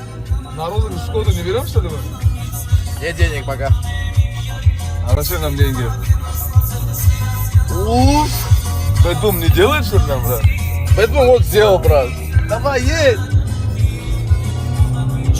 Что, не едешь, что ли, вообще? Как это, блядь? Бать, полный бак, брат. Один вопрос у меня. Какого хуя у меня горячо? Просто один вопрос. Да, мы уехали на 5 километров от этого места, где мы купили машину. Неужели она сейчас на бензин ругается? Да не, брат, пульсар, нормальный бензин. Не было чека, не был чек. Не, я не видел чеков. Ну, с этого ракурса не видно было, но, по-моему, не было там. Блять, новая машина, я ее... Сука, когда успел я чек поймать? Мне сейчас слепые зоны не работают, ее надо включить как-то. А как это Когда я делать? запускаю, пишут, слепые зоны отключены. Вот так она делает. Как ее включить? Вот шма. Не, вот на кнопка. Парковка. Или слепая зона. Почему не работает? Тут все включать надо как-то, блядь, активизировать надо тут все. Понял, все есть, но надо. Да. Почему Это так? прикольно. Ну, типа секретная функция, понял? Надо еще помучиться, понял?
Началась Пасха? Да, армян точно началась. Как обычно, шаг впереди. Точным образом устроить обкатку до Анапы. Даже? Блядь, я тоже хочу это сделать. На Анапу едем, мы шма? на чем еще? Траверс, ты обкатываешь новый тут? Где он, блядь, где ты его, шма? Шма, не туда ты поставил машину, не туда. Почему? Фотка меня? Сфоткала? Знаешь фотки?